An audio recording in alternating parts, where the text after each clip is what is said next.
just biked around Lake Michigan, nearly 1,000 miles. Hey, how's it going, everybody? A little rum in the morning. Well, it's still morning in California. A little rum in the morning, huh, D? Yeah. We're live. What a guy. Live stream chat room. What is happening? I think there's a song of the day request in here somewhere. I'll find it. But, Me, moo. Yeah, there you go. There you go. Me, warming up. Do, re, mi, fa, sol, la, ti, do. All right. Do, re, mi, oh. Your Ben Joravsky show for Tuesday, December 8th is just moments away. But before we do this, let's thank the Chicago Reader for sponsoring the Ben Joravsky show.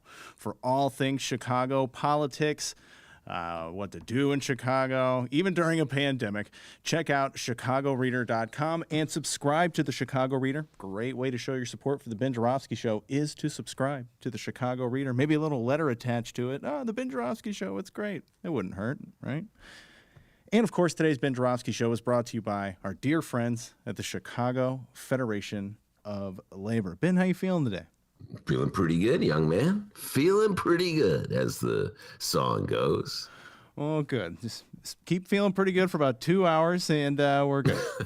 Okay. All right. And then, wait, there's the interview after that. So Okay, 3 hours. 3 hours, yes. All right, then you're off the hook.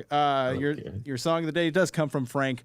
And once again, it's a Beatles song. Please do not sue us. These guys, you know, the Beatles songs you don't really hear on YouTube a lot, I don't think. So, by the way, John Lennon, I think it's either today or yesterday was, let me do this in my mind. Hold on, D, heavy math coming up. Oh, boy. 40 years since John Lennon was shot. Wow. That's funny.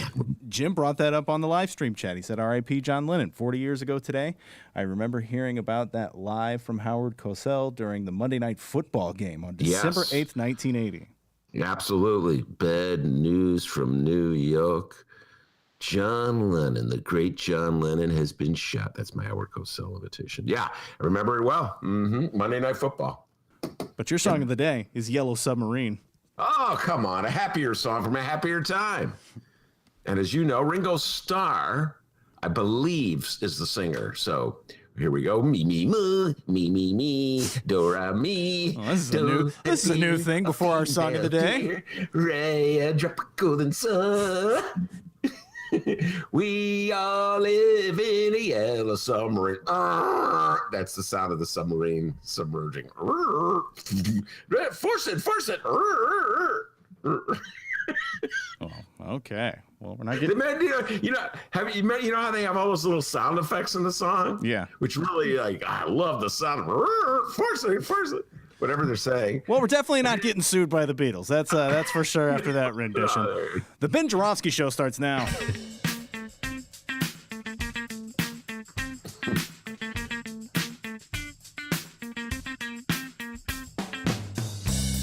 It is Tuesday, December 8th, and live from my apartment in his attic, this is the Ben Joravsky Show.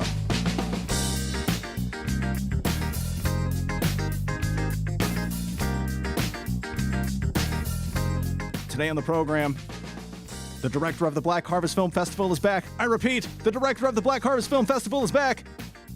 Sergio Mims.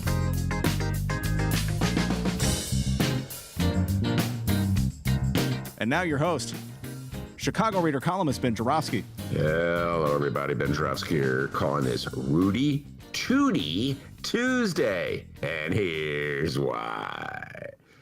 Great weekend. You have a good weekend, D? Yes, I did. I had a great weekend. Oh. I actually watched The Queen's Gambit. How about that? Whoa, the whole thing? Oh, one more episode left. Well, I won't tell you what happens. Please don't. Please don't. But I'll just give you a hint. Oh. Checkmate. Okay. That's not too bad. Yeah, you know, that happens a lot on the show, so that's not a hint. How about Borg? You have not played the great Borgoff. That's remember the kid? Yeah. You're the best player I ever played. Wait, I'll do the girl. You're the best player I ever played. You've not played the great Borgoff. Oh, I love that moment. Yeah, it's one more episode. It's pretty good. I like it. Yeah, it is really good. I will not tell you why. Does it involve time travel at all?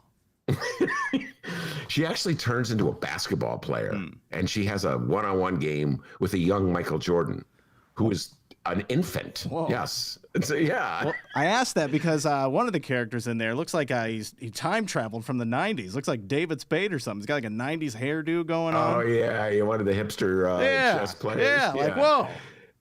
I come from Logan Square in 1997. I'm trying to think if I've ever seen a chess player in Logan Square. I haven't been to Logan Square in a while. So anyway, that's home of the hipsters.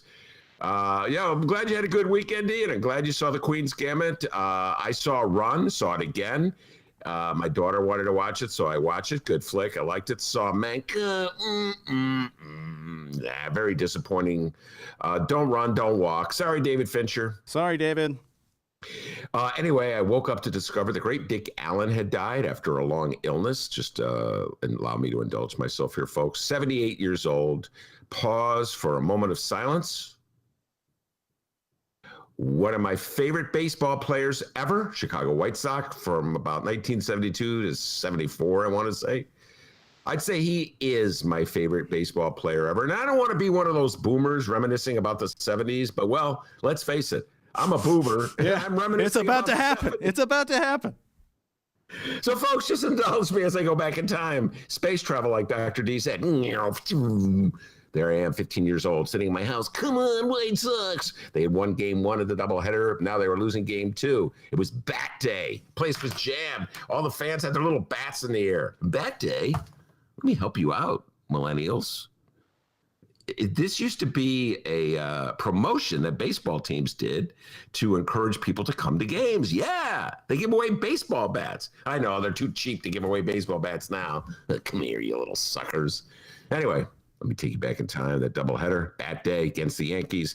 The Sox are down 2 runs, 9th inning. The great Sparky Lyle on the mound for the Yankees. Manager Chuck Tanner calls Dick Allen in to pinch hit. But Dick Allen is in the locker room eating a chili dog. Yes, a chili dog, like a John Cougar Mellencamp song. Uh-oh, train going by. Choo-choo-choo-choo. And in his rush to get out of the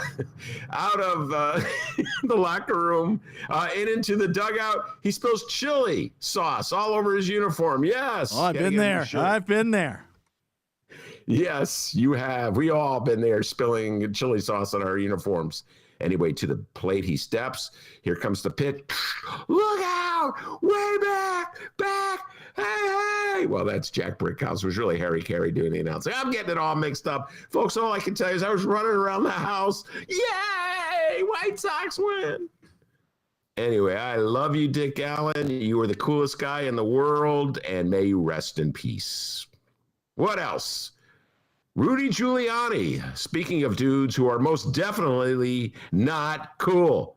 Man, what a stretch Rudy G has had over the last few weeks. I mean, this man is a clown. There was a song back in the day called Kathy's Clown. He's Donnie's clown. He's Donnie's clown, Rudy G. Think about what his life has been like over the last few weeks, D. First of all, Borat comes out, the movie. You know, he's seen propositioning a woman. He's been told is 15, but she's actually a 24-year-old actress playing a 15-year-old. But, and this is the key, Rudy thinks she's 15. One more time. He thinks she's 15 and he's shamelessly flirting with her. He puts his hand on her leg. She puts her hand on his. She giggles. He giggles. He's 76 years old. He's giggling like a teenager. I'm Rudy.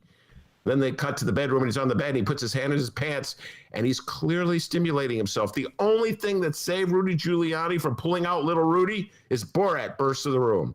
So that scene comes out and says he's adjusting his microphone. Yeah, Rudy, you can't even lie, well. Wait, there's more. There's a press conference where the hairspray he had sprayed to his hair starts to run. It looks like his sideburns are leaking oil. At that same press conference, he blows his nose with his handkerchiefs and then wipes his face with it. And then he just like wipes his lips with it. It's so disgusting. And then there's the hearing last week, Dennis's personal favorite, where he ripped a fart. I mean, he just ripped. Now, why'd you have to say that was my favorite? Just to make sure you were listening. And he ripped it. Boom. He's sitting next to some lady. I think she was another Republican lawyer making up lies about the election. And she's like, oh, my God, that's pungent. And, I mean, like, wow, it's either like he can't control himself or he's kind of like this kid I knew back in college. Let me just take you back, more baby boomer reminiscing.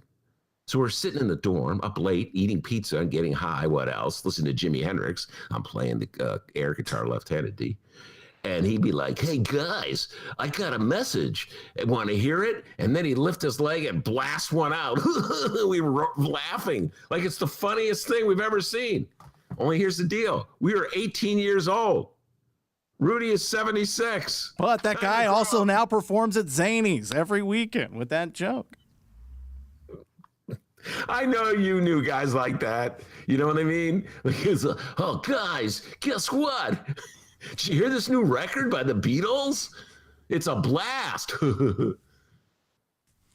Anyway, now Rudy G's got COVID. Of course he has COVID. How can he not have COVID? He's been running around the country for days without a mask, sneezing in his hand, shaking hands with other people. He's a super spreader on two fronts.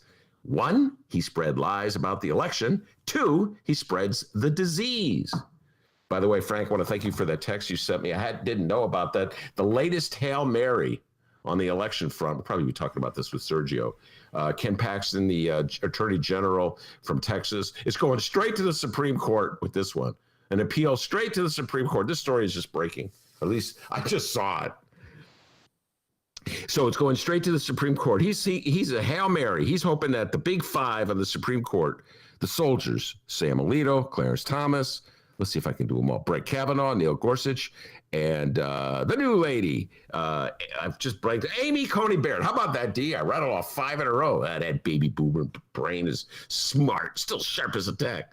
He's hoping that the five just say, yeah, let's just throw out all the votes that went for Biden, or enough votes that went for Biden to turn 4 states from Biden to Trump, and then just give the election to Trump. That's the Hail Mary. You can't even get the lawyers, like the regular Solicitor General type lawyers who argued Texas case, to go along with him. That's how desperate he is. I don't think it'll work, but you never know. Anyway, back to Rudy. Here's an account from CNN. Giuliani, who is considered at higher risk for complications from the coronavirus due to his age, has repeatedly disregarded public health guidelines, appearing maskless in state capitals, hotel ballrooms, and at indoor news conferences in recent weeks. At many of the events, most of the people in the indoor settings were also not wearing masks. End of quote. They got Rudy G in a hospital. Great. Some nurse, some nurse's assistant, some doctor will have to treat his sorry ass and maybe even get exposed themselves. You're worthless, Rudy. Now the issue is, drum roll, who's the bigger jerk, Rudy G or our very own Alderman Tommy T? Tom Tunney. Well, we'll get to that story in a little while. That was pretty unbelievable, even by standards of Chicago aldermen when it comes to hypocrisy. Anyway, but first I have to announce, we got a great show today, everybody. Sergio Mims will be here, Black Harvest Film Festival. He'll be talking about the black vote. He's been dying to talk about that since the election. He'll be talking about Rudy G. He'll be talking about movies. Lord knows what else we'll be talking about. Plenty of political talk ahead with Sergio Mims. But before we get to that, young man from home, the man everyone calls Dr. D, with the news. Looking forward to that Sergio interview. Sergio. That is correct. All right. Is that DB? Yeah, Was that DB? Yeah, that's him. Oh, DB. How's it going, everybody? Let's find out what's happening in Chicago and or Illinois this afternoon. Well, we begin in Chicago, and we begin with Chicago Mayor Lori Lightfoot. And, well, I guess the two have become buddies. How did you go from sharing stories over the years to deciding to write a book? Good question, Mayor. Good question. Still not a good question. You think after hearing it a few times, you'd be like, okay, maybe that is a good. No, still not a good one. Today, Mayor Lightfoot is having a discussion with former First Lady and former Secretary of State Hillary Clinton for a virtual fundraiser for the mayor's Light Pack.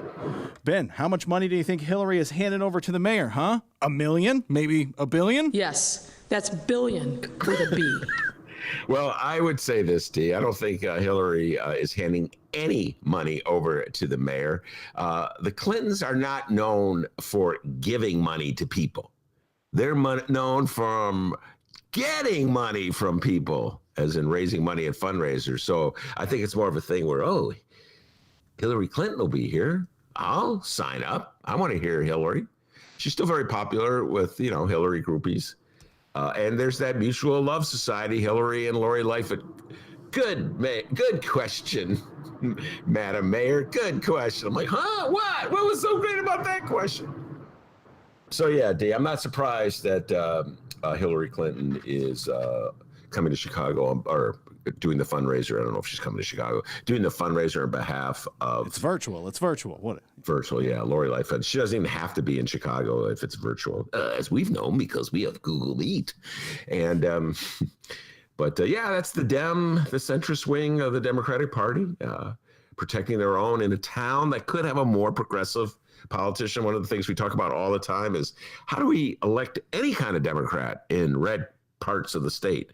I've been thinking a lot about this lately, having a lot of conversations about this. We'll have Sarah Bingaman coming on the show in about a week or so, who is an indivisible activist out in Dixon County.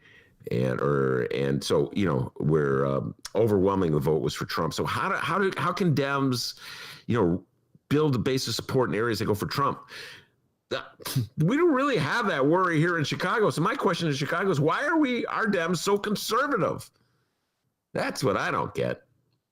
So, but anyway, that's the Dem wing of the Democratic Party, D. And I know you're not a huge fan of Dems, but they come in handy in national elections. Joey Biden. And I voted for Hillary. Let the record show. I just got to get that out there. I voted for her in the election against Donald Trump, that is. So coronavirus be damned. You're not going to stop people with a lot of money making more money. Seems to have been the running theme during all of this. And speaking of coronavirus be damned, Ann Sather's going to let you sit down and eat an omelet, all right? All right, we're going to go ahead and file this under rules for thee and not for me. Tom Tunney, Chicago alderman and owner of, well, let's be honest, the pretty decent Chicago breakfast establishment Ann Sather, was recently busted for allowing regular customers to dine in at one of his restaurants despite the city's ban on indoor dining due to COVID-19. Yeah, I'm an elected leader who gets paid to set an example for the community. Yeah, every restaurant in my ward can open up their dining rooms, but hey, screw those losers. Come on in. Who wants cinnamon rolls? Screw those losers. After pictures of the incident, once again, the incident being, and boy, I hope to God there will never be another year like 2020, the incident being people sitting inside a restaurant and eating. After the pictures of the incident went Chicago viral, Alderman Tunney admitted to, quote, an error in judgment, and admitting in a statement that on a sporadic basis, Ann Sather has allowed a very limited number of their regular diners to eat inside the restaurant while observing social distancing and mask wearing rules. He said it was an error of judgment and it won't happen again. Governor Pritzker weighed in on the matter and said about Tunney's statement, quote, well, I agree. It was an error in judgment. I also will say that elected officials should be setting an example. And needless to say, Mayor Lightfoot was not happy. She stated that any business found in violation of the city's pandemic guidelines has been and will be held fully accountable. No exceptions. Starting after the time she got her haircut at the height of the whole damn thing. Benny J, what's in store for the 44th Ward Alderman? Well, what's in store for the 44th Ward Alderman? Nothing. So I'll answer your question. I'm not ducking and dodging. That's how you answer a question, ladies and gentlemen. You ask the question, then you answer the question. And then you go, allow me to elaborate. So nothing's going to happen to him. Okay? I wrote about this last week. Young Tom Tunney, who's been the alderman of the 44th Ward on the north side of Chicago, the Lakeview area of Chicago. If you're outside of Chicago, folks, think of the area around Wrigley Field. Remember Ferris Bueller's Day Off? Remember that movie? Come on. You remember that movie where they all went to Wrigley Field and saw a Cubs game? Bueller. Clear eyes. That's Tommy Tunney's ward. He's been the alderman since 2003. He was appointed to that position by one Richard M. Daley. And Tom Tunney. What can I say about Tom Tunney? Tom Tunney is what you call a mainstream city council alderman. And in the days of Rahm and the days of Daley, he did whatever he was told. Oh, here we have an idea, Tom Tunney. Let's take parking meters that are worth $10 billion and sell them for $1 billion. Oh, sounds good to me. I'll vote for it. That gives you an idea. Here's another great idea, Tom Tunney. Let's write a blank check. Let's give a blank check to the International Olympic Committee that will obligate the city of Chicago, the taxpayers of Chicago, to untold billions of dollars to stage an Olympic game that would be just sort of like, a spectacle honoring Mayor Daley. Oh, where do I vote for that one? I'll sign me up. And somehow or other comes around to raising $94 million in property taxes to keep 350 people on the job so they don't lose their jobs in the middle of a pandemic. Just a couple of weeks ago, he votes no. Oh, I got to protect the property taxpayers.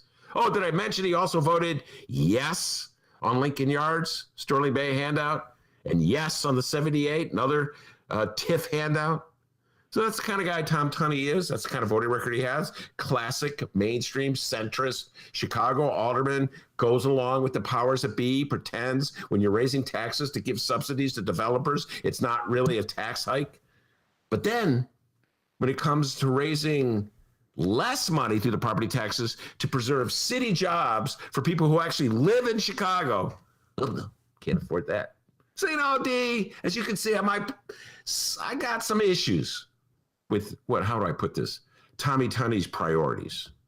I got some issues with like the Dems in the Chicago City Council who are so vehement about protecting the interests of the taxpayers when it helps like an ordinary working guy, or it helps school children or teachers or police pensions. But when it comes to handouts to rich guys, oh, well, that's economic development. That's an investment. So that's kind of alderman Tom Tunney is. All right. So you could tell I'm not a huge fan of Tom Tunney's, at least his voting record. On the other hand, Ann Sather's fine restaurant. I've been going to Ann Sather since the 80s. Delicious cinnamon rolls. And I think the fact that voters in the 44th Ward in Lakeview will vote for Tom Tunney until the end of time.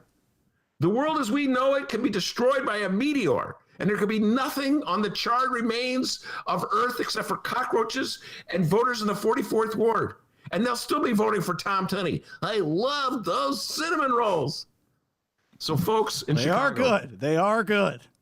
I implore you, don't make fun of MAGA voters in Michigan who run around without masks on, waving their Confederate flags, pistols strapped to their waists, Leonard Skinner blaring from their stereo. Don't make fun of them. How are they any worse than voters in the 44th Ward who continually reelect Tom Tunney on the basis, well, Ben, I love his cinnamon rolls. Or sometimes voters will go, Ben, I once saw him sweeping up. Now, Tom Tunney is like known for like sweeping up. He's very neat. So like he takes a broom out, he sweeps the sidewalks, voters are like, whoa, Ben, come on. I saw him sweeping the sidewalk. Okay. That's how you decide. That's your alderman? Okay. That's the guy you want to elect? Okay. So, but don't complain about Michigan. I don't want to hear one voter in the 44th Ward who voted for Tom Tunney for alderman because they like his cinnamon rolls complaining about MAGA. Don't want to hear it. No, negatory. Don't want to hear you complaining about MAGA. Your voting habits are as bad as the worst MAGA. Unbelievable. And the last election, he won. He was victorious. He was challenged. I think he had two challengers. Doing this from memory. Two challengers, one coming at him from the left, the other one coming from the sort of the center. And here's the voters. Well, the Ricketts don't like him. He must be doing something right. So we'll vote for him. Plus, we'll vote for him again. because the Ricketts don't like him, even though he pretty much allowed the Ricketts to get everything they wanted with Wrigley Field. So voters in the 44th Ward, no complaining. So do you ask me, will there be any consequences? No.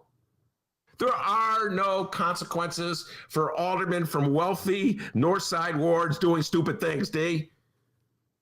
There are none. You get to be alderman for life. Or for many, many years. They finally got defeated Pat O'Connor in the 40th Ward. So I guess there's that. All right. So yeah, there will be no consequences for Tom Tunney. And I got to tell you, I'm like, this was one of the most disgraceful displays of hypocrisy I've seen in a long, long time. I mean, I can't even really like make jokes out of it. It's so bad. You know, here you got Pritzker, and this is why I have empathy for Pritzker. Struggling to have like what?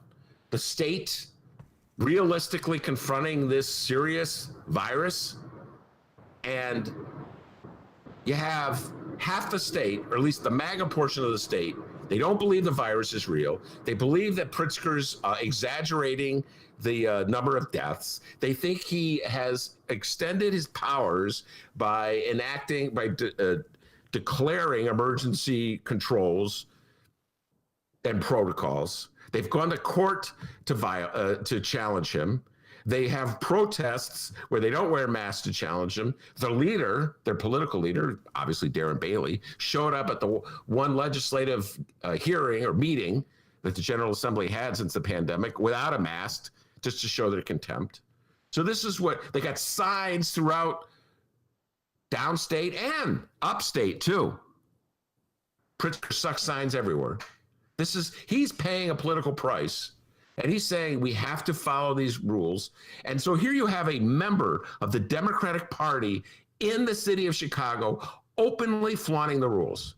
So if you're a MAGA guy downstate, what do you think? You think it's all made up. This just reinforces your worldview, that there's nothing to the virus and there's nothing to these protocols and there's no reason to have stay-at-home orders. And so Pritzker sucks. So thanks, Tom Tunney, for completely, undercutting Pritzker while he's trying to do the right thing. And Lori Lightfoot, you're absolutely right. She played the same game with Haircut Gate way back when. And there's something about Democratic leaders, like they could have humble origins and they start out working for the people and then something happens to them. They get in office, I've seen it. And they're get corrupted. They do stupid things. It's like, well, suddenly I'm an alderman. I'm a very important person. The rules don't apply to me. What? By the way, I never thought these words would come out of my mouth. Got to give a shout out to Second City Cop. They're the ones that blew the whistle on him. That's a blog run by, I don't know who runs it. Supposedly it's some police officers. For all I know, Dr. D runs it in his free time. Yeah, it's me. And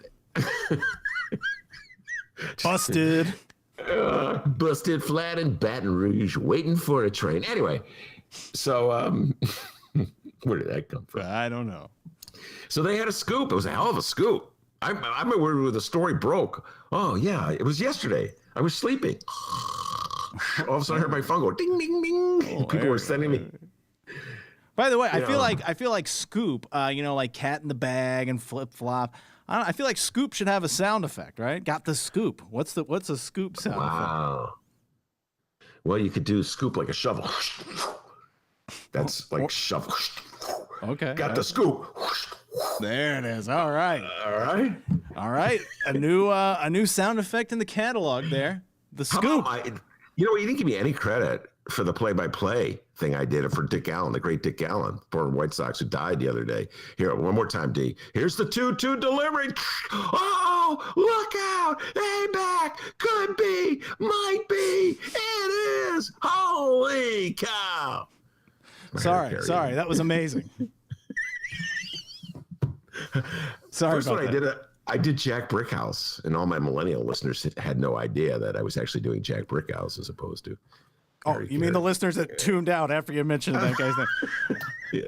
Yeah, those listeners. So will the mayor and Tunney? Oh, go ahead. Sorry. No, so I just closed by saying it's Democrats like Tom Tunney who make it very difficult for Democrats like J.B. Pritzker to do the right thing. Go ahead, Dee. So to sum up, will the mayor and Tunney meet up to talk? Yeah. Will anything happen? Probably not. But we can almost guarantee that there's a certain mayor with a free case of cinnamon rolls in our future. Am I right? Dee, are you going to have any more on this? Because before we move on, I have to say a few of my favorite parts of this story. Oh, go ahead. Well, if anybody's ever dealt with Tom Tunney, they know he can be kind of arrogant. I mean, the guy is the king of the 44th Ward. He's been elected and reelected, I can't remember how many times. He can do virtually anything he wants. The people have just sort of turned over their democratic rights to Tom Tunney because they love his cinnamon rolls. Once again, 44th Warders, I do not want to hear one complaint about MAGA. So, you know, he could do no wrong. So he's got this kind of arrogance to him. And it was on full display in the Sun-Times story. So the story broke with the cops, Second City blog.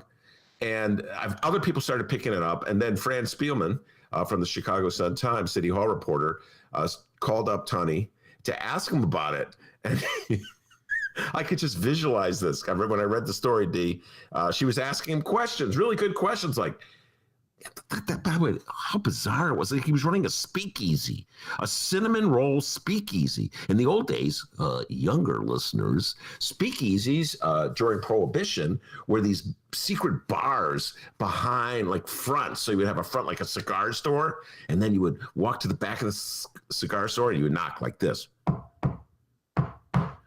And then there would be a guy who goes, "Who goes?" And there'd be a password. And you would go, Dr. D. Hold on.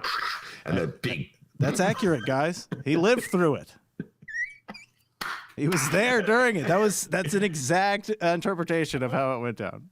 And the door would open, be a big, all right, get in there. And you go back, and it'd be like a guy at the piano, ding, ding, ding, ding, ding, ding, playing the piano, ding, ding, ding, ding, ding. And people would be, waitresses would be going around with alcohol, and, you know, like the mayor would be hiding back there. Not our mayor, but the mayor back in Prohibition, okay? And, you know, so that was a speakeasy, all you youngsters, all right? Now, fast forward in the middle of a pandemic, this is how a speakeasy works. You go up to a shuttered Ann Satter's restaurant and you knock on the door and then you go, the password is cinnamon roll. And they open the door and they let you in and you go in the back and there's cinnamon rolls. There's no alcohol, but steaming pots of coffee. Speakeasy, D. Modern day speakeasies operating at the back of Aunt Sather's restaurant. And then his funniest thing, he goes in his denial to Fran Spielman. He says, well, we were wearing masks. Well, how are you eating the cinnamon rolls if you were wearing a mask? That was a follow-up question that I'm sure Fran Spielman was going to ask. But instead of answering a perfectly good, logical follow-up question, what did he do, D? Slam! He hangs up the phone on her. Oh my God. When I read that, yep, that sounds like Tommy Tunney. I don't want to answer your questions. Slam. Hangs up the phone. It's okay, Fritz. But you know what? Some of the greatest reporters in the city of Chicago have had their phones hung up on them, D, by powerful politicians. In fact, the only time I ever interviewed Rahm Emanuel, guess what he did, D? He hung up on me. I'm sick of you, yeah. Go figure. Yeah, commie. Bam, you hippie. Commie. So, yeah, I don't think there'll be any consequences. He didn't get it. There were no consequences for him for voting no on the budget 2 weeks ago. Remember last year when 11 people voted against the budget? Mayor Lori Lightfoot set up that little website, try to embarrass them. They were all lefties who voted against that budget. You know, people like Ben Joravsky types, they voted against that budget. This time around, Dems voted against the budget, include young Thomas Tunney, who is an ally of Lori Lightfoot, and as a result of his alliance with Lori Lightfoot, gets to be the chairman of the zoning committee in the city council, one of the most powerful positions in the city council. Folks outside of Chicago, I hope you're taking notes. This is how politics in Chicago works. Okay, so in Chicago, the mayor gets to pick who the chairmen of committees are. Don't ask why. It's because we believe in all powerful mayors, so we just give them more power than they should have. And in Chicago, one of the most important committees is zoning, and Mayor Lori Lightfoot gave that to Tommy Tunney. Usually chairmen of committees vote for the mayor's budget as a sign of their allegiance to the mayor, but Tom Tunney goes, nope, I don't have to. I'm bigger than that. So they make old Andre Vasquez. Hey, Andre, you go vote for the budget. Okay, I'll do that. You know, the socialist guy. And Maria Hatton, okay, I'll do it. They get lefties to do the hard work. You know, lefties like Andre Vasquez. Now everybody's mad at Andre. You should bring him. I'm going to bring him on the show next week, D, to defend himself. They're all mad at Andre, but Tommy Tunney. I get my tomorrow's guest mixed up. Gets to vote no, and he's still the chairman. And he's running a cinnamon roll speakeasy in the back of Ann Sather in violation of the governor's rule. So, and he hangs up on France Spielman. I mean, but will he be punished? No. Day. You know why? He makes one hell of a cinnamon roll. Lori Lightfoot's like, I love these cinnamon rolls. You can do whatever you want, Tom Tunney. So no, don't think he'll be punished, D. I don't think there'll be any consequences whatsoever as the Democratic Party exposes its hypocrisy one more time.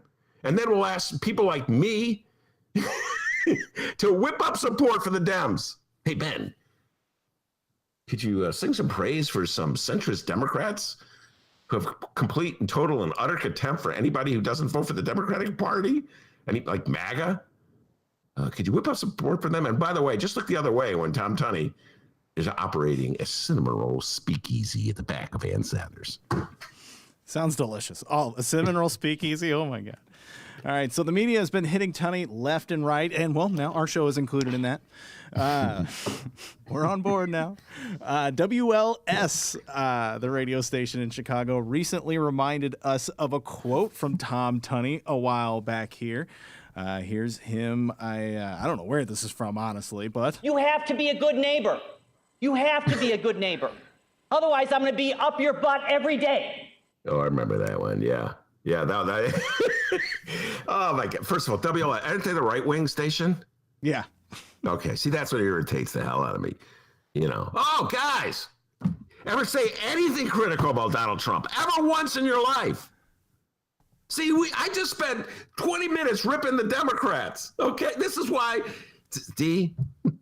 this is why Dems never win. Because guys like me, we rip the Dems as well as Republicans. WLS, oh, they're really feeling it now. Pounding their chest. Oh, we got a Democrat to rip. Oh, real profile and courage, WLS. Well, really, way to go out on a limb there. God damn. Meanwhile, you got Rudy Giuliani blowing his nose, WLS, wiping the handkerchief on his face, licking it, shaking hands with people. Any criticism of him? Whoa.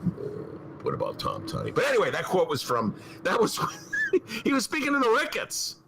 That's what the Ricketts quote. Oh. That's between fighting the Ricketts and making good cinnamon rolls guarantees him re-election. By the way, D, I'm just saying, I got a source at Ann Sather's, and they tell me the hosts at WLS love those cinnamon rolls. That's not true. I can't sneak anything by you. That's not true. Fake news. You have to be a good neighbor. You have to be a good neighbor. Otherwise, I'm going to be up your butt every day. Okay, could have been a better way to phrase that, but hey, the sentiments sentiment rolls. Oh, anyway, heck of a way to take a stand, WLS. Woo-hoo. Profiles and courage for WLS. All right, we got more Tom Tunney talk on the live stream chat here. So Kyle weighed in, and well, Ben, I guess in your intro you called Tunney a jerk. Kyle says, so are we calling Alderman Tom Tunney a jerk because we never, ever want him on the Benny J show? Yeah. I once reached out to young Tom Tunney to come on the show, and he rejected me. But that's not why I call him a jerk. He is a jerk. Come on, he's operating an illegal cinnamon roll speakeasy in the middle of a pandemic when all the restaurants in the ward are shut down. I would say that's a jerkish move. So, yes, stand by that. He should say in his apology, I'm a jerk. By the way, what motivated him, D? Let's try to go into Tom Tunney's brain. Like, what was he thinking? One listener texted me, D, and said, his greed knows no bounds. You know, and his explanation with Fran, he was like, I was doing it for my customers. Your customers can buy the cinnamon rolls to go. Like, what? It's like customers that really need to sit in a room where they could get infected with COVID and eat the cinnamon roll? Please, Alderman, let me sit in the back room of the cinnamon roll speakeasy and maybe get COVID? That's what I really want. Okay, I'll do it for you. All right, now I know we just called him a jerk, but let's go on the positive side here. All right, we gotta say some good things here. Michael Girardi weighed in on the live stream chat. Michael Girardi, the author of so many Ben Joravsky Show themed songs that you can download. Michael Girardi, Gerardi, Bandcamp. Hear such hits as Tax Increment Financing and the editorial board and more. But Michael Girardi weighed in here. He says, according to my late grandfather, whose last name was Tuffy, I am actually related to Tom Tunney. Wow. Yes, he says we have a common relative. Okay, well, he says here the common relative's name is Tiff Tiffy. But anyway, okay, so I think he's joking. Hey, Michael Girardi. Just saying, just a suggestion. I do not want to impede the creative process. I do not want to, like, in any way, okay, like put you on a deadline or give you a homework assignment, but a thought. How about a song called Cinnamon Roll? Just saying, throwing that out there about a speakeasy at the back of a North Side restaurant. I think it's got potential. Just saying. Or just keep on whatever creative train you're on there. Cinnamon Roll. A song called Cinnamon Roll. Well, there's isn't there a song by Neil Young called Cinnamon Girl? I think there's a song called Frank. I wanna be a cinnamon. And Kathy on the live stream chat, she says Tunney was very supportive to her when she testified about the need to resign or to reopen the clinics in city council. So. Which clinics? The mental health clinics? I'm assuming so, yes. Yeah, well, he still voted. Was one of the 50 votes to close them. So he may. I mean, I can't. All right, Tunney, we tried. We tried, Tunney. I mean, he was one of the 50 votes to close them. I can't really give him too much of a hard time because it was 50-0 or 49-0.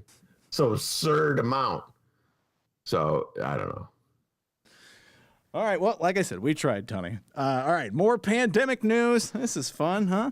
Illinois Governor J.B. Pritzker. Face coverings. Today, the governor will be at the Thompson Center this afternoon for his 2:30 COVID-19 update. A quick recap on Monday's presser. You've been warned. Governor Pritzker said that the next 4 weeks could be the, quote, most crucial month of this entire pandemic, warning that the state may not yet have seen the post-Thanksgiving surge that health officials warned was possible. Pritzker said that while he is hopeful that another recent improvement in COVID-19 statistics in the state will continue, Pritzker stated that the numbers still have a long way to go to move away from what could reasonably be called the danger zone. He then warned that a surge within the surge remains possible. Oh, my God. Oh, God, a surge within the surge. Good Lord, I'm staying inside. Here's the quote from the governor. He said, quote, we are now into our 11th day since Thanksgiving, and we are 4 days out from Hanukkah, 18 from Christmas, 19 from Kwanzaa, and 24 from New Year's Eve. Wow, who needs Dan Biss? Huh? That was great math there. Was that part of the quote, or did you do that? No, that was part yourself? of his quote. That was part of his quote. I was impressed with Dennis, man. That's not me. A lot of work. That is not me. And then he says, we quite literally have very limited leeway in our hospital systems to manage another surge. Here's more from Illinois Governor J.B. Pritzker. In the most recent week, we've started to see a slight decrease in hospitalizations. And even with this downward movement, our COVID-19 hospitalization total statewide is still 14% higher than our spring peak. Well, I feel sorry for Governor J.B. Pritzker. He's an unenviable task of trying to convince the people of Illinois that COVID is a realistic threat to our existence. And it's that much more difficult thanks to Tom Tunney.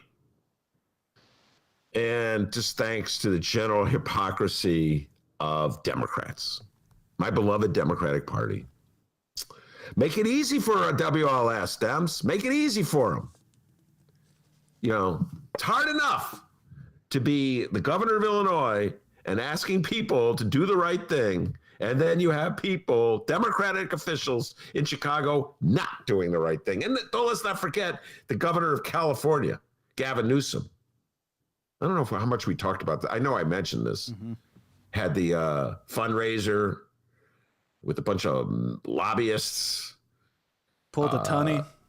Pulled a Tunney, yeah. Well, it wasn't a speakeasy, but only Tunney thought of the speakeasy. Yeah, here's what we do. There's like a secret knock. That's the knock. And then you got to sing, it's Neil Young, I want to be a cinnamon roll. Then they let you in. So anyway, yeah, Gavin Newsom with his, they had that dinner party with the lobbyists, the fancy, some kind of fancy restaurant, some fancy setting. So yeah, Dems behaving badly. And then, you know, oh yeah, but vote for Joe Biden anyway. And then they get mad at lefties when lefties aren't true believers, you know, D. So yeah, good luck, JB Pritzker. I still like you. I don't know. I like your style, but it ain't easy, D. And I'm starting to worry between Tom Tunney and his cinnamon roll speakeasy and Michael Joseph Madigan and his deals with Commonwealth Edison and his unwillingness to address them. Will JB Pritzker get reelected in 2022? I'm starting to worry about that. And all these knuckleheads in the Democratic Party. I'm glad you brought it up because, Ben, I'd like to actually have a one-on-one heart-to-heart with JB, if you don't mind. Okay. All right. Go ahead. Hey, JB, what's going on? It's me, Dennis. I know you got a lot going on dealing with this damn dirty coronavirus, but I don't know. Maybe you want to take note on what Mayor Lightfoot's doing today and start thinking about that re-election you got coming up. Ben, we have yet another Illinois bigwig possibly lining up to take the governor's gig. That is correct. So it looks like DB. So it looks as though that a game of Illinois Republican musical chairs is about to take place. Over the weekend, Tim Schneider, chairman of the Illinois Republican Party, has announced that he is stepping down from his role as chairman of the Illinois Republican Party, saying he believes, quote, it is a good time to leave the position that he has occupied for the last 6 years. Schneider says the successes of the Republican Party in the 2020 election cycle allowed him to step aside and that the transition process to find the next leader of the party is currently ongoing. Schneider said, quote, after 6+ years in a very successful cycle and with the Illinois GOP positioned well, I believe it's a good time for me to transition out. Ben, before we move on here, any parting words for Mr. Schneider? Good riddance? I don't know. I mean, I don't, how do I put this, D? I have zero zilch affinity for the Republican Party these days. You know, I just have my issues with Dems, that's for sure. And some of my beloved lefties, every now and then I have issues with them. But I can't even, like, the bar is so low for Republicans that a guy like Mitt Romney is like, I can think of him as a Republican that I admire. You know, that's how low the bar is. Or the Secretary of State in Georgia at the moment. We'll see how if he can withstand the pressure from MAGA with the senatorial election coming up. I think his name is Rasberger, standing up to Trump. So, you know, Schneider, MAGA hat wearer, whatever. Republican Party on every single issue that is of importance to me is utterly worthless. Utterly worthless. And I'm thinking, what, environment? Worthless. Funding education? Worthless. Trying to have a more equitable way of funding government? Double worthless. Triple worthless. Quadruple worthless. I mean, just like things like your behavior toward women. worthless, and there's no apparent consequence for it. Oh, legalizing reefer, double worthless. Any issue that's important to me, I guess many of my listeners, they're absolutely worthless. So, I mean, they can't even get the Republicans to agree on a stimulus bill. People are out of work. It's so funny. Oh, God, I'm going back to Tunney. Like, the restaurant industry has been battered. You got Sammy Toya, who is the head of the Restaurant Association, cutting deals with Lori Lightfoot, trying to get an extra day here or there, from the mayor so the restaurants could stay open just one extra day, that kind of thing. They're being battered, people being laid off. And so what they need is a concerted effort by the Restaurant Association throughout the country to go to Mitch McConnell, to go to Washington and put pressure on Republicans to have some kind of stimulus bill. Nope. I don't see it. I see no evidence of it whatsoever. They play their little games, all these associations. They play their little games where what? They put pressure on this mayor or that governor. But when it comes to a concerted effort to confront MAGA, to try to get more money that would actually help the Restaurant Association, I don't see them lifting a finger. And I don't see Tom Tunney and the Dems lifting a finger. And I don't see Lori Lightfoot lifting a finger. I didn't see Tunney or Lori Lightfoot at the forefront of the fight for the fair tax. But now, they're going to want the Dems to come to the rescue with a stimulus bill. And it will be Dems because Republicans are worthless. So Schneider leaves. What can I say? I can't think of anything a Republican in the state of Illinois has done that has contributed to the well-being of humanity in the last 4 years. There, I said it. He said it. So we now know what comes next in politics. Schneider's out. Beat it, bud. Who will be the next chairman of the Illinois Republican Party? And while we typically wouldn't care, this news got a certain portion of really rich white people in Illinois excited and chatting. And I guess Cubs owner Todd Ricketts' name came up as a possible replacement. But when asked about his interest as Republican chairman, Ricketts implied that he will not be a candidate for state chair, which leaves him wide open to run statewide. Other rumored Republican challengers for the governor in 2022, we have man-cow, radio and media spawn of Howard Stern. And, well, this one has just been one that Ben and I talk about all the time. He's never announced it. That is correct. Yes, that is correct. He has never announced it. It's downstate Illinois Senator Darren Who's Gonna Feed Them Hogs Bailey. Ben, is Todd Ricketts going to run for governor of Illinois? And if so, will the Republicans kind of have their own version of J.B. Pritzker to run against J.B. Pritzker?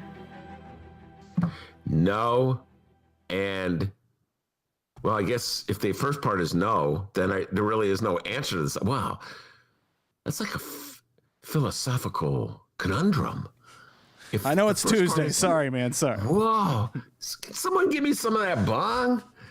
If the first part of the question is no, and the second part is contingent on a yes question, am I required to still answer the second part of the question? I don't know. I may need to re-edit the copy. I don't know. That will be edited out of the podcast, ladies and gentlemen. No, I don't think he's running. I don't think he would win. The Ricketts name is so bad. I mean, again, going back to Tom Tunney, to get reelected, all he had to do was feed half the ward cinnamon rolls and then tell the other half the ward that he hates the Ricketts. Well, it sounds good to me. I'm a 44th Ward voter in Lakeview. Well, but I think MAGA in Michigan is stupid. Anyway, so no, I don't think he's going to run. And yes, I stand by what I said. The leader of the Republican Party in the state of Illinois is Darren Big Boy D.B. Bailey. You know it as well as I do, D. Come on. D.B. Bailey. He represents MAGA.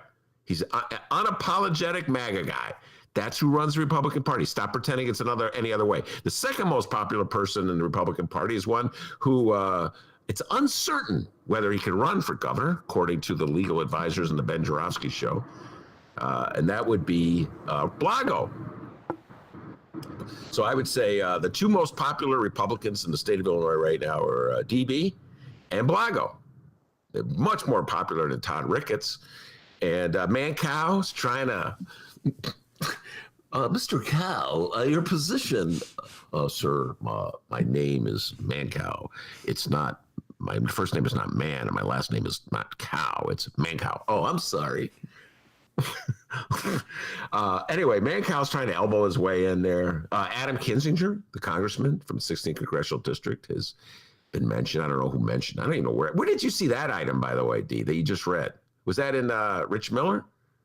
No, that was Shia Campos, Illinois Politico. I think it was Shia Campos who reported that Adam Kinzinger is being considered. Bill Brady, former state senator who ran, was it 2010, is being considered as well. But I still say DB is the most popular Republican in the state of Illinois. And stop being ashamed of him. North Shore Republicans, rich people in Wilmette, Winnetka. I don't like him. He's a farmer. Who cares who's going to feed those hogs? I don't. Guys, you're run by MAGA, okay? Just fess up. It's like the 44th Ward people are addicted to cinnamon rolls. They have an unhealthy addiction to cinnamon rolls. It's motivated them to elect the same guy over and over again. They all say they're vigilant in Texas. Yeah, you're voting for a guy who voted to sell the parking meters. Well, Ben, that was just one vote. Come on, be fair. Be fair. And I was also applying the Ricketts thing because doing Ricketts to Pritzker because, boy, he has a lot of money. And he would I would see him mirroring the J.B. Pritzker campaign if he ran. You know what I mean? Just put a ton of money into advertising, video, all that stuff. You know what I mean? I bet he would run an identical campaign to Pritzker because he can afford it, right? Yes, I see your point. But again, the second part of the question was contingent on the first part having a yes. And I don't see him running. All right, let's just redo it. Ben Joravsky, do you see Todd Ricketts running for Illinois governor? No. But your point's a good one, except this. I don't know the Ricketts, never met them, but watching them from afar, they're kind of cheap, D. You know what I'm saying? I mean, like, they like to spend other people's money. JB kicked his own money in. Say what you will about JB, he's not cheap. Ricketts, like, I mean, he's got the money to pull a JB. Good point. But will he spend it? Yeah, I don't know.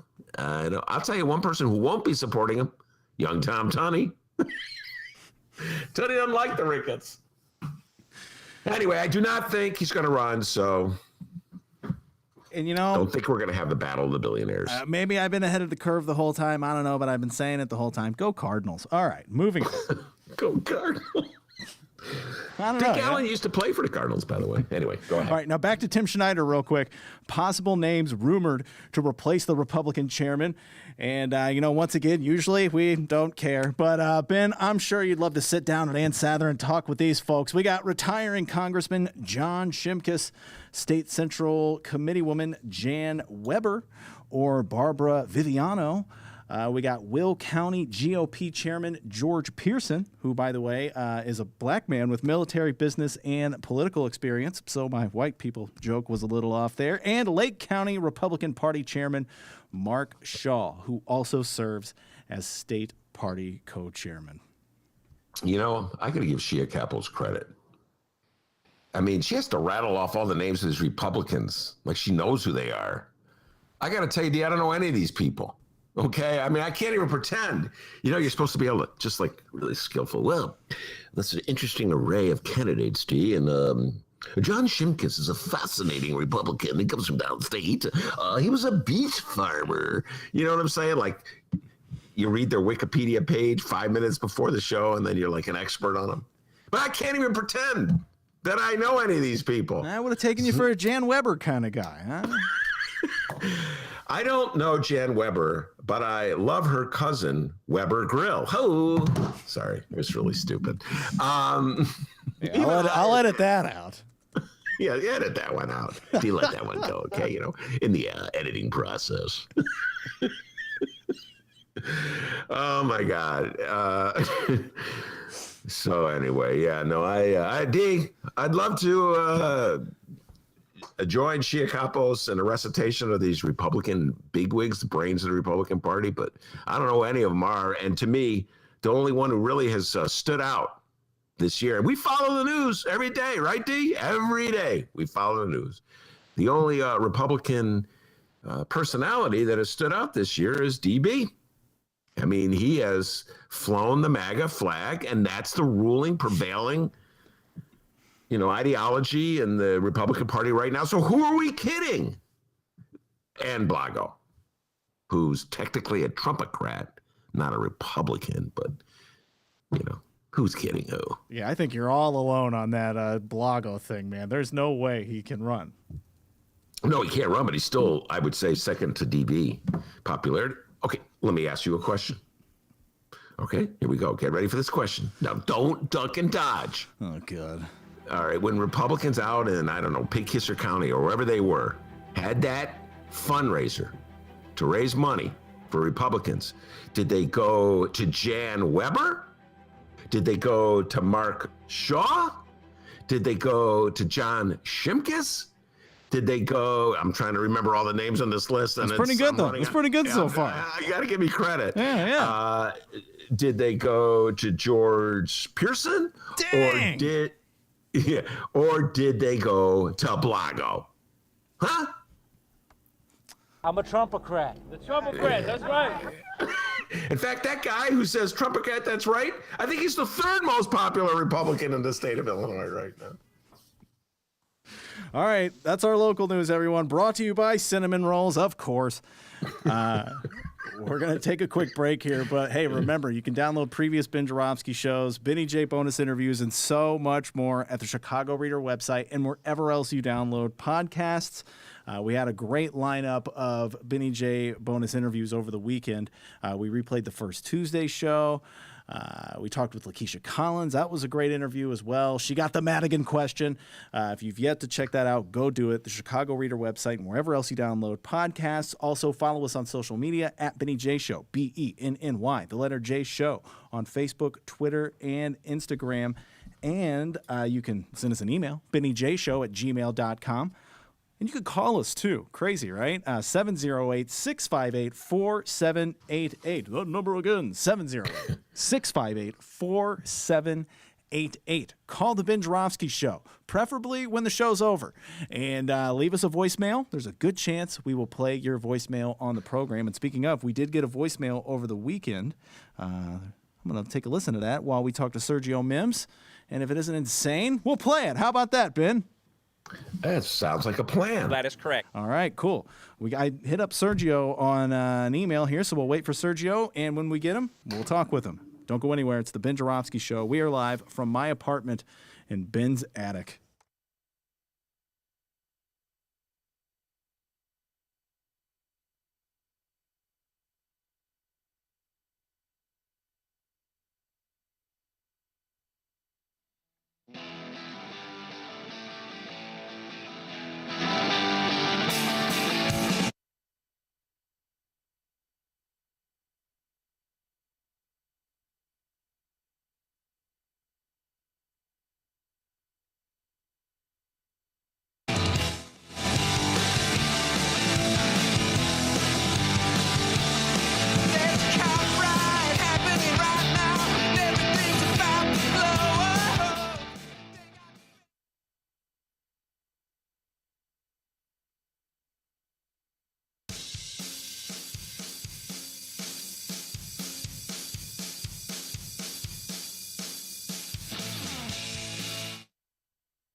have to be a good neighbor. You have to be a good neighbor. Otherwise, I'm going to be up your butt every day. When people want proof that the world ain't flat, we'll just give them their money back. Oh yeah!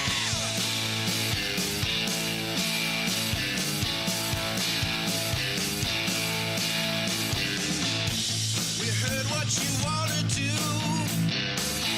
Now we'll tell you what's best for you. That's the story from the editorial board. A little tip for the working man. Your employers are all our friends. That's the story from the editorial board. That's the story from the editorial board. We'd like to save the world when it's under attack, but how you gonna pay for that? Ow! I'm a Trumpocrat. I'm a Trumpocrat. I'm a Trumpocrat. Trumpocrat, that's right. When people want proof that the world ain't flat, we'll just give them their money back. Oh yeah! Face coverage.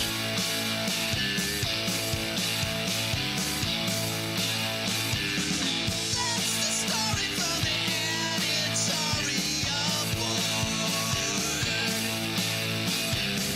That's the story from the editorial board. That's the story from the editorial board. That's the story from the editorial.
I'm a Trumpocrat.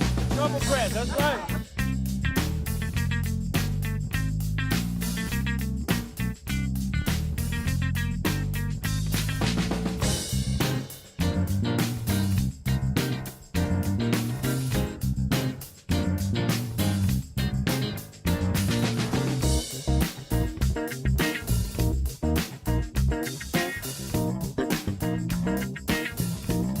I'm a Trumpocrat. I'm a Trumpocrat. Trumpocrat, that's right.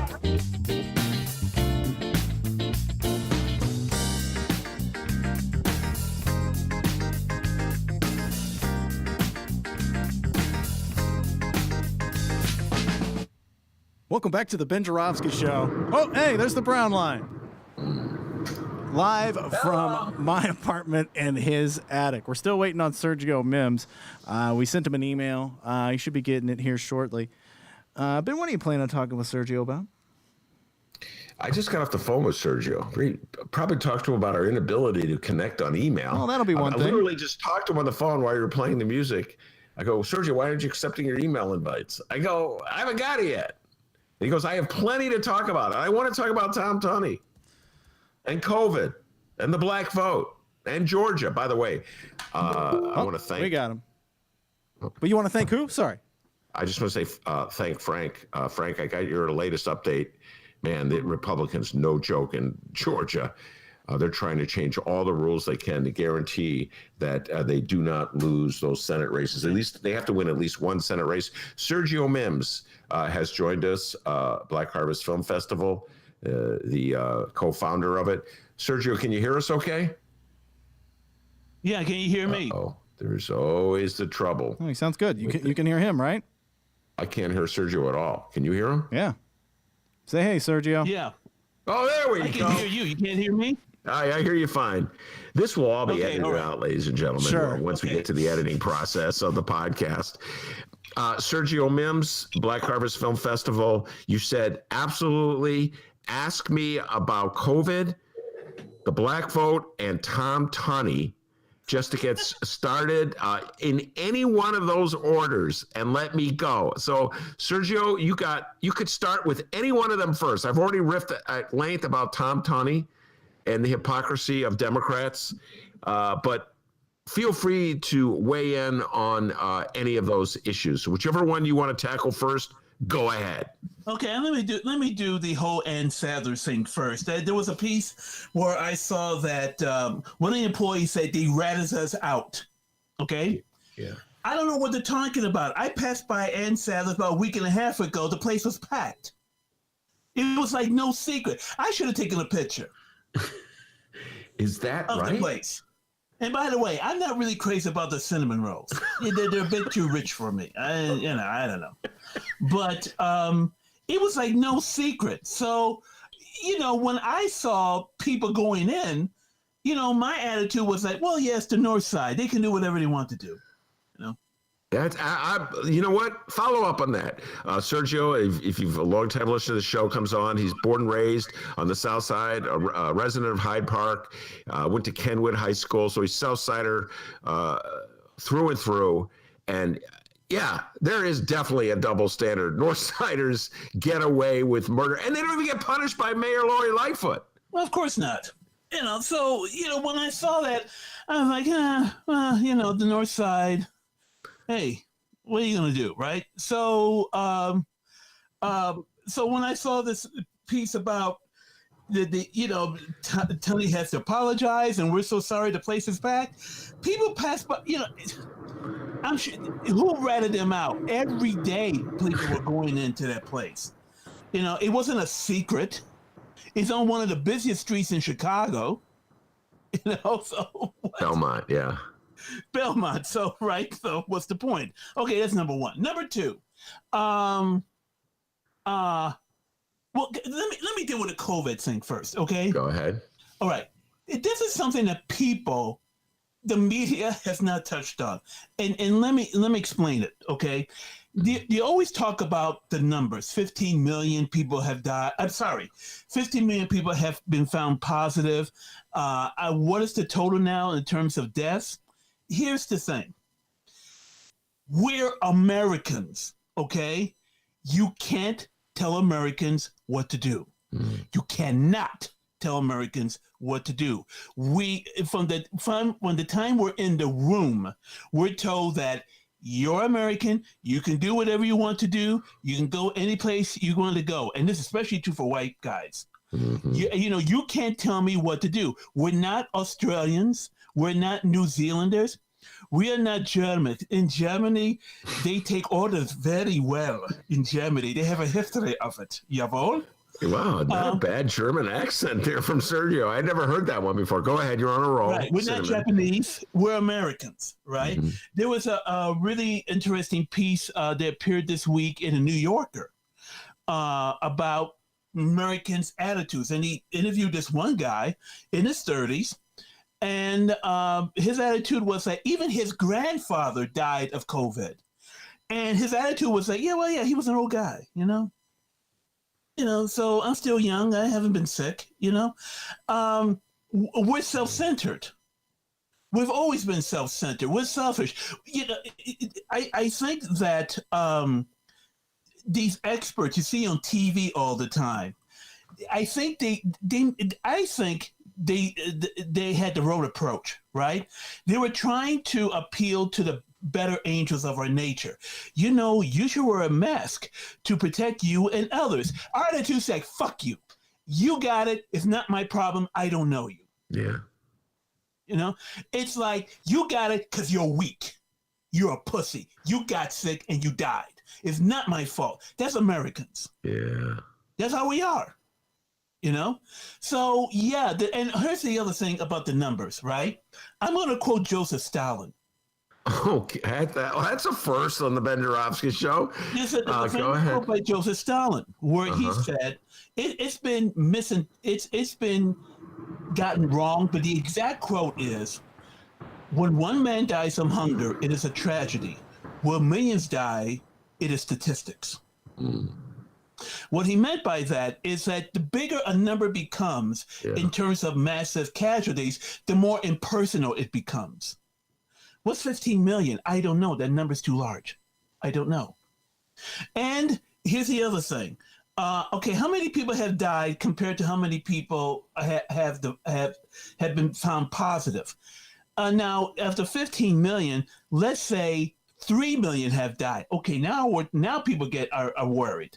But when you talk about about 275 million, people are like, well, it's not 270,000.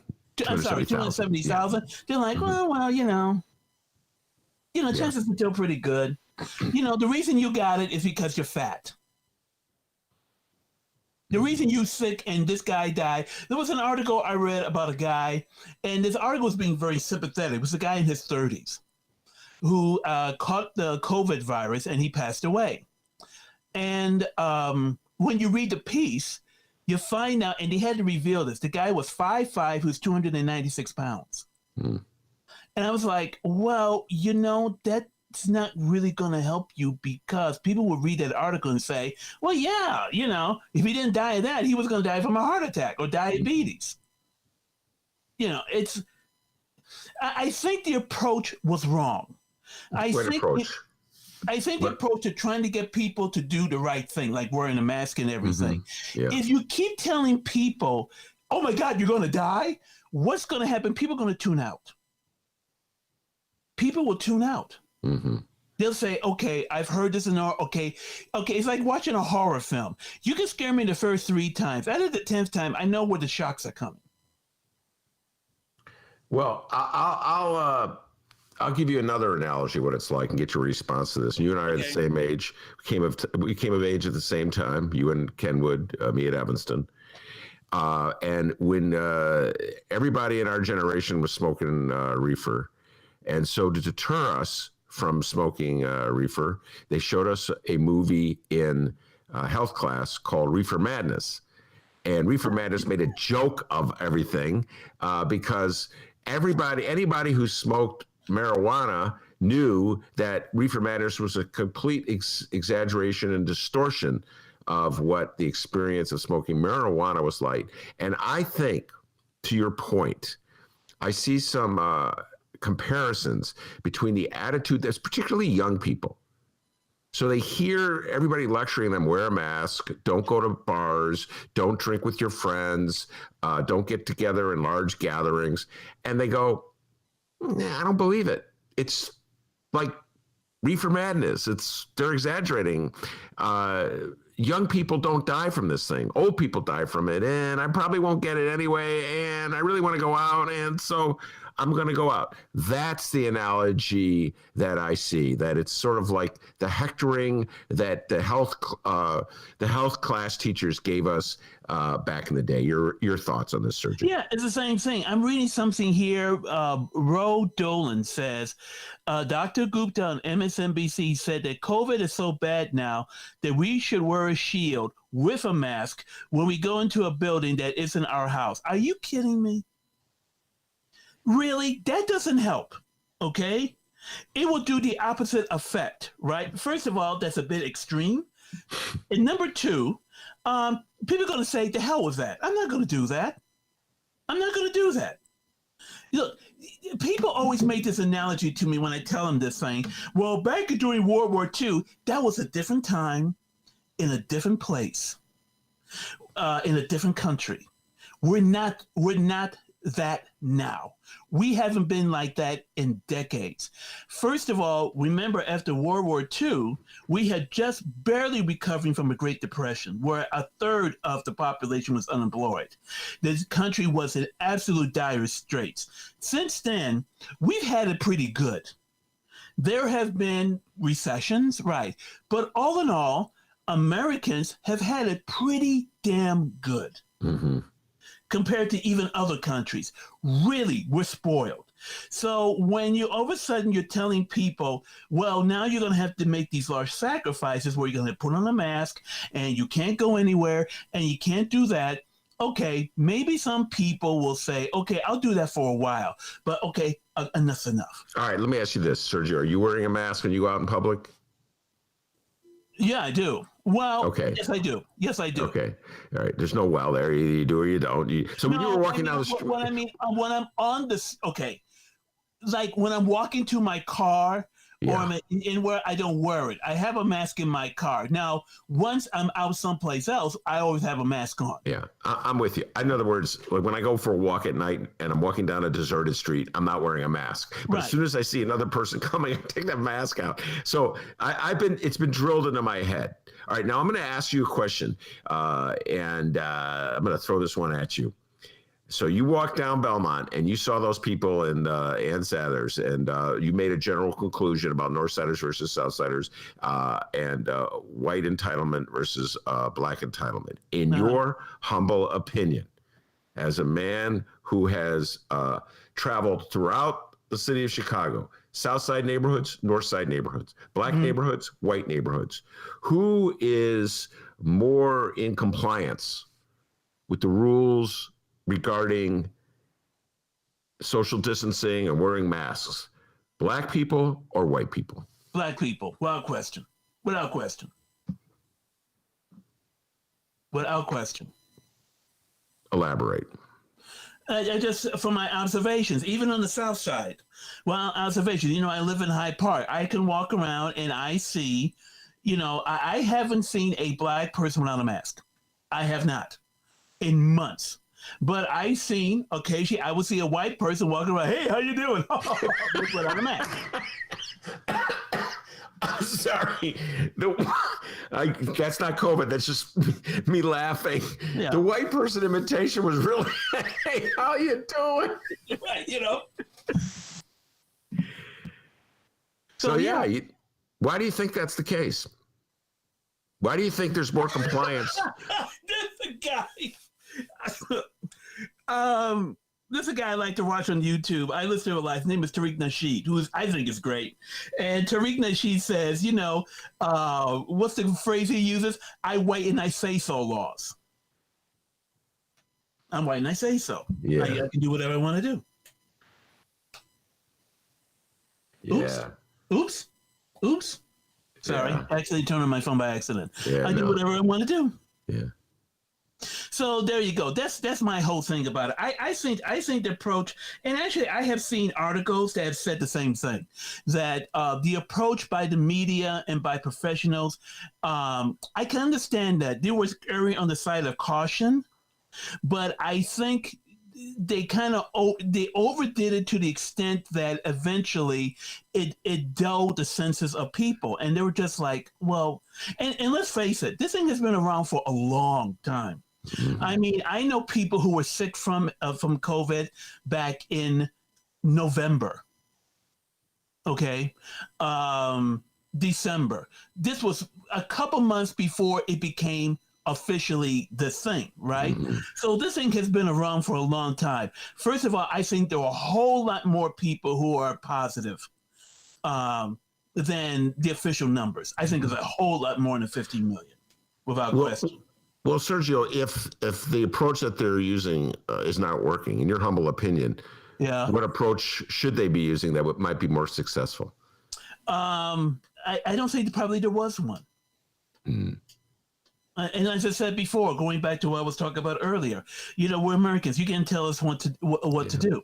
You know, you can't appeal to our nature like protect yourselves and those around you. You know, your loved ones, like your father. Oh, my father, who was a drunk, who wasn't around when I was, you know, it beat me when I was a kid. Actually, he goes, I don't care. Really? Wait, was that was a metaphorical riff that you just went on? You were not literally speaking. I mean, what I'm trying to say is that people had this attitude that, okay, we are Americans, as I said, we're self-centered. All we care about is ourselves, okay? Ourselves individually. Everybody else, yeah, I kind of love them, but, you know, I'm number one. It's me first, okay? So if that person gets sick, well, okay, fine. You know, I'll deal with it. It's sad. Like the guy whose grandfather died. You know, you should read the New Yorker piece. You know, his grandfather was 93 years old. They found him unconscious in his house. He spent weeks in the hospital. Eventually, he died. And the guy's attitude was that, yeah, I'm seeing this here go, but, you know, he was an old guy. He lived his life. Yeah. Really? I hear you. I hear the same thing. I've had... I don't really engage a MAGA in these kinds of discussions anymore because it's fruitless. I'll just say this. I have to make this point whenever I hear that attitude. If your approach to it is that you don't take it seriously because you don't think it'll hurt you, or you don't really care if you die because your time has come, then you should not go to a hospital and you should not seek medical treatment. And you should not burden the system with your carcass. And that's just my attitude. You know, so Rudy Giuliani should not. He's in a hospital now. People have to take care of him. Money will be spent, Sergio Mims, taking care of Rudy Giuliani. And this is a guy who's defied all the rules and protocols about it and acted like it was an exaggeration. Now he's got it. And he wants the doctors and the nurses to follow the Hippocratic Oath and take care of him. I'm sorry. I will say one thing, which I think is a valid point. I'll get to Rudy in a minute. You know, they're talking about how all the hospitals are overburdened, right? Well, here's my question. Mm-hmm. You knew this was coming. They really did. Why didn't you prepare? If you knew this was coming, instead they did the opposite. You remember they were all prepared and they had a McCormick place and they had a hospital, but they took them all out. They took all the beds out in the McCormick place, and in New York City, in Red Hook, they had a huge warehouse. They took all those things out. Now they're like, why did you take those out? You should have kept them. If you knew this thing lasted for a year or more, and they're going to be surges, keep it. Don't take them out. All right, before we leave this subject. Let me go about the black vote. Okay. Yes. Wait. Do you have a Rudy riff you're going to give us? No. Okay. All right, let's get to the black vote. I want to hear you on the black vote. I'll get Dooley for another time. Two things, two news items that came out. Number one, Jenna Ellis, the Trump lawyer, she's secretly announcing that she has she has coronavirus. She has coronavirus. Okay? Jenna Ellis. No, I did not. She's one of the big Trump lawyers. Yeah, I know who she is. Okay. Yeah. Okay. Number two, and I knew this was coming. Kellyanne Conway has announced that she's writing a book for Simon & Schuster. Now, I predicted, I said somebody in the Trump White House is gonna write a book, right? And I predicted it was going to be Kellyanne Conway, and I was right. She announced Simon & Schuster is going to write a book. Stephen Miller's already written a book. It's called Mein Kampf. So Stop. That was subtle. So, and he's Jewish. Yeah, no, but she's going to write a book. Here's the thing. Okay, she's going to have to write a book that tells the real story, right? Because if it's just a book talking about how wonderful it was and how Trump is misunderstood, nobody's going to read it. Actually, okay. Let me just point this out. This is something I've noticed about right wing, and this is how they support their own. And I do this. I know this because I'm an obsessive reader of bestseller lists, Sergio. I try to stay up on books. They'll buy in bulk. So if the right wing wants to promote a certain writer or a certain worldview, they will buy bulk copies of that person's book. I don't know what they do with them. They keep them in a warehouse, put them in the closet, hand them out at grocery stores. So they'll turn crummy books into bestsellers. So Kellyanne Conway is perfectly capable of writing a I Love Donnie book, which would be purchased in bulk by various, well-to-do right-wingers, and she can make a fortune, and it would look like it sold a lot of copies. But the reason I know this is because the bestseller list, if there's bulk buying, they have an asterisk next to it that say, well, yeah, there's bulk it's a press called Regency Press, I think it's called. Here's the thing, two things. Number one, it's not going to sell as well as Obama's book, which sold almost 2 million copies in the first week. Jesus. Number two, Kellyanne Conway, for people who don't know who she was a very minor Republican activist in the Beltway, okay? And she was known as a leaker. That was her big claim to fame. She was a leaker to the press of things that were going on in Republican Party, right? I guarantee you, most of the stuff you read about going on in the White House before she left came from her. And that's what she was famous for. And she wants to get back into that whole Beltway social world. I guarantee you she does, because she has no life without it. So she's going to have to write a book that tells the reality of what went on, and she wants to get back into the world, and they will embrace her back into their clutches. As she went astray, but she woke up and saw the light and wrote this book. I guarantee you that's what she's going to do, because she writes a book about everything is wonderful. Then she's going to be persona non grata in the Washington social circles. Wait, so time out. So you think she'll throw Trump under a bus? You think she'll rip him good? Yeah, what's the point? Yeah, I mean, forget it. He's over with. Even all the banks have said, look, we're not going to loan you any more money. You got to pay back everything we gave him. He's finished. There's nothing left for her. She's finished. Right, in that sort of the world. So the only thing left for her is to become part of the social the Washington social, world again. Well, she can merge back with her.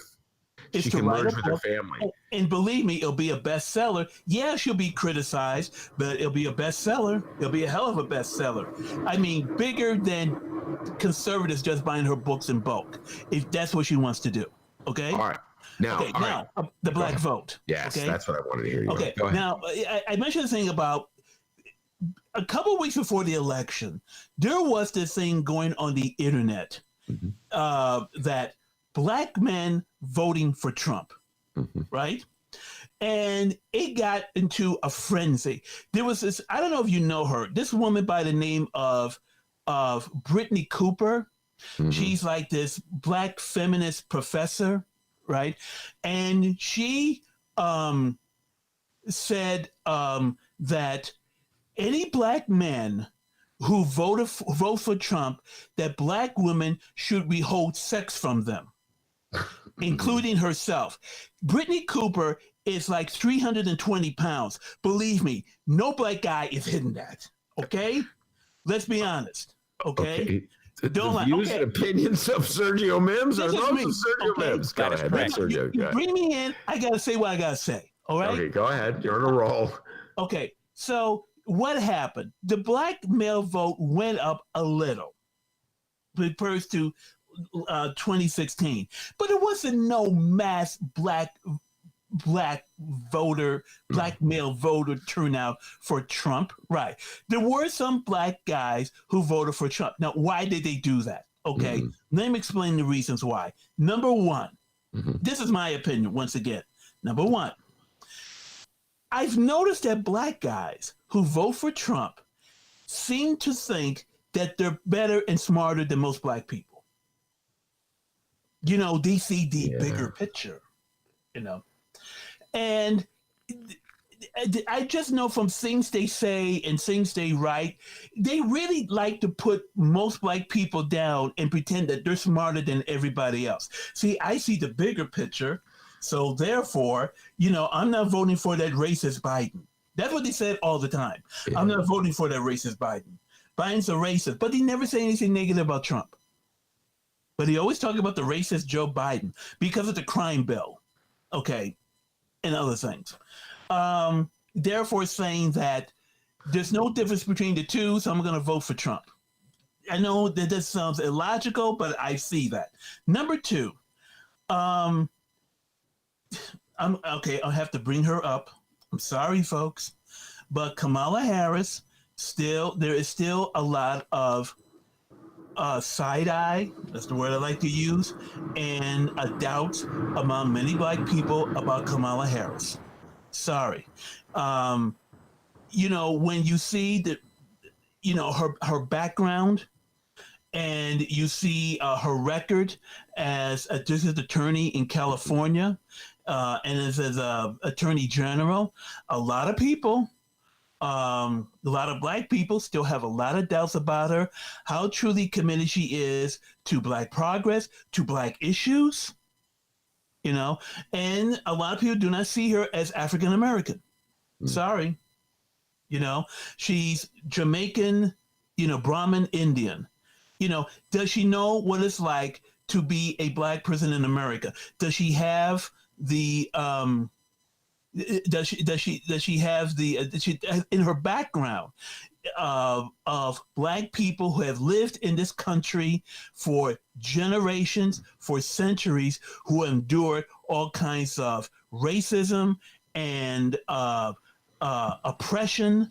I mean, does she understand that? Mm-hmm. Okay. And there is, now people are laughing at me. The hate is real. Sorry. So wait a minute. What you're saying about Kamala Harris is that you don't believe that she generated Black support for Joe Biden. It was essentially as though. She did bring Black votes to Biden, sure, but. But Sergio, let me just interrupt you to say one thing. Everybody knows this is a mini obsession of mine for many different reasons.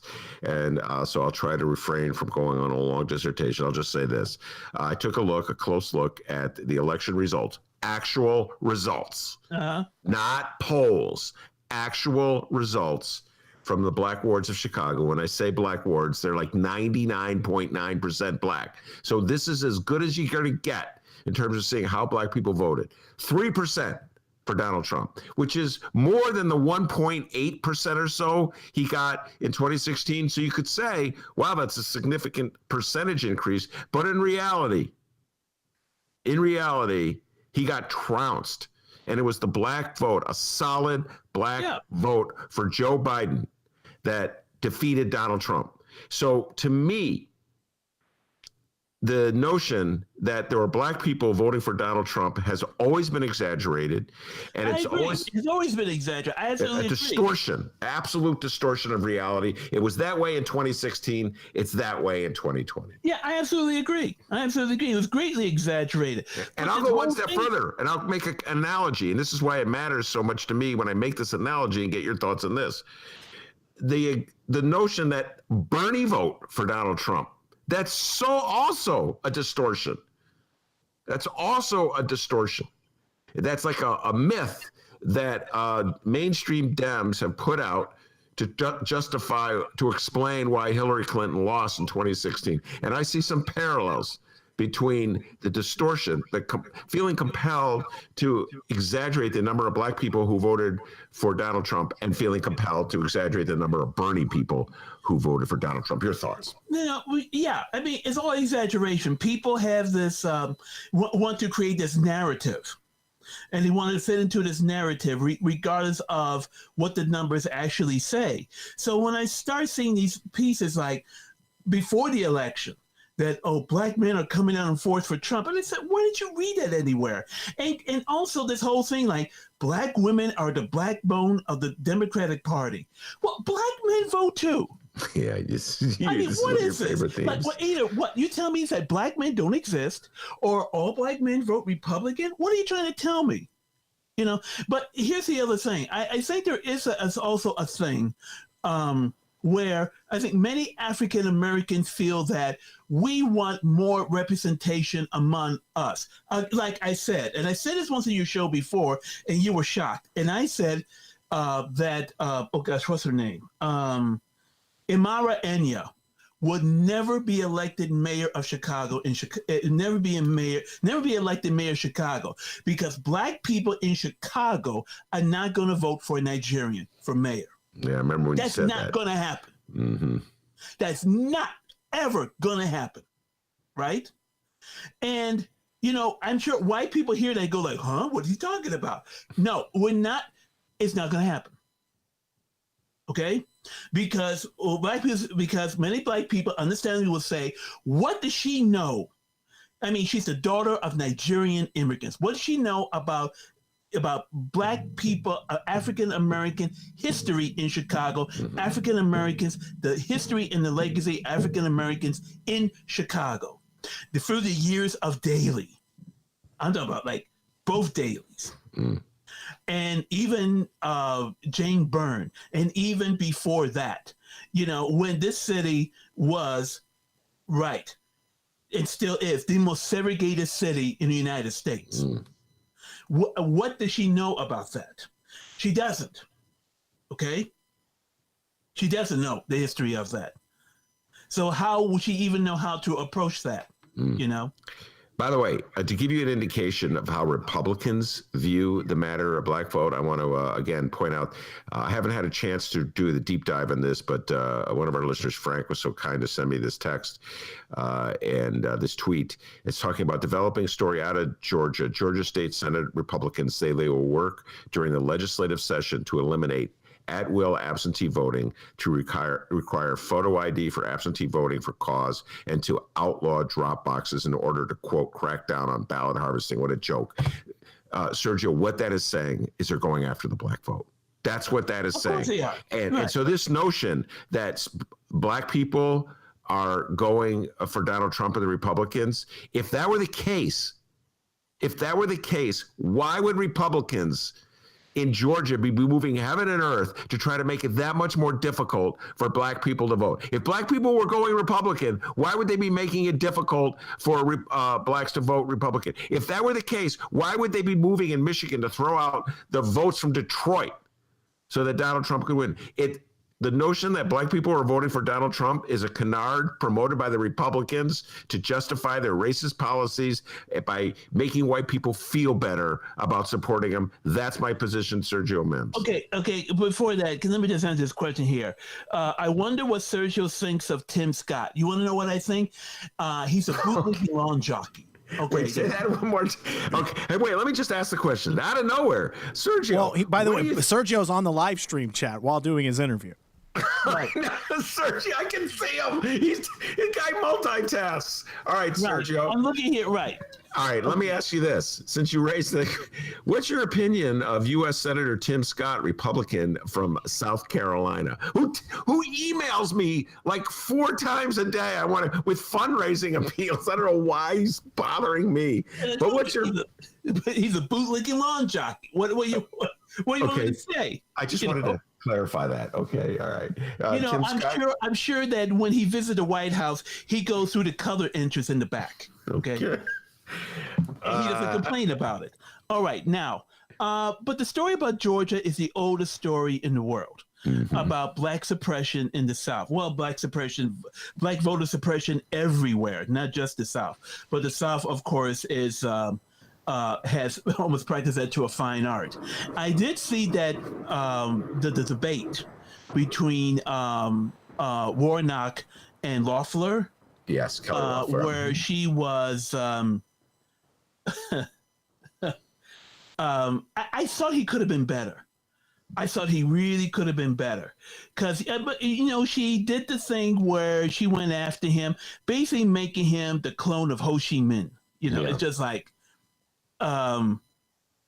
you vote him in, and before you know it, it's going to be Cuba during the years of Castro, and if Tim Warnock becomes a senator, every white man should get scared, because he'll come home one day and find his wife having sex with 3 black guys. Okay, I that's what she was.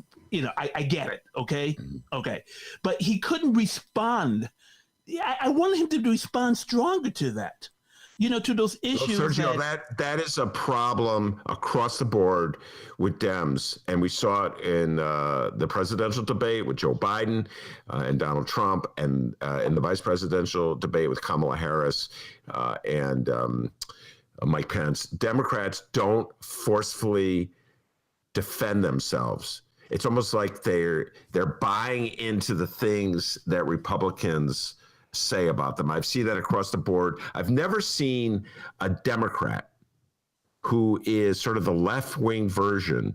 Maybe Bernie comes close to it, but not really, of Donald Trump. Never seen a great Democratic counterpuncher who Donald Trump says something absurd and the Democrat just pounds him and attacks what Donald Trump is saying and exposes sort of the grotesque distortions of Donald Trump. I never see it. They always get defensive. That's not really true, and I'm pragmatic. And they're always like worried about alienating voters, which Donald Trump does not. And by the way, I'm not now going to do a subtle switch to your expertise, movies. I just saw Mank, which is the latest David Fincher movie. I don't know if you saw it. It's dropped on Netflix. I haven't seen it yet. Okay, well, I'm going to tell you right now. I wasn't impressed. Let me recommend a film on Netflix you really should see. It's called His House.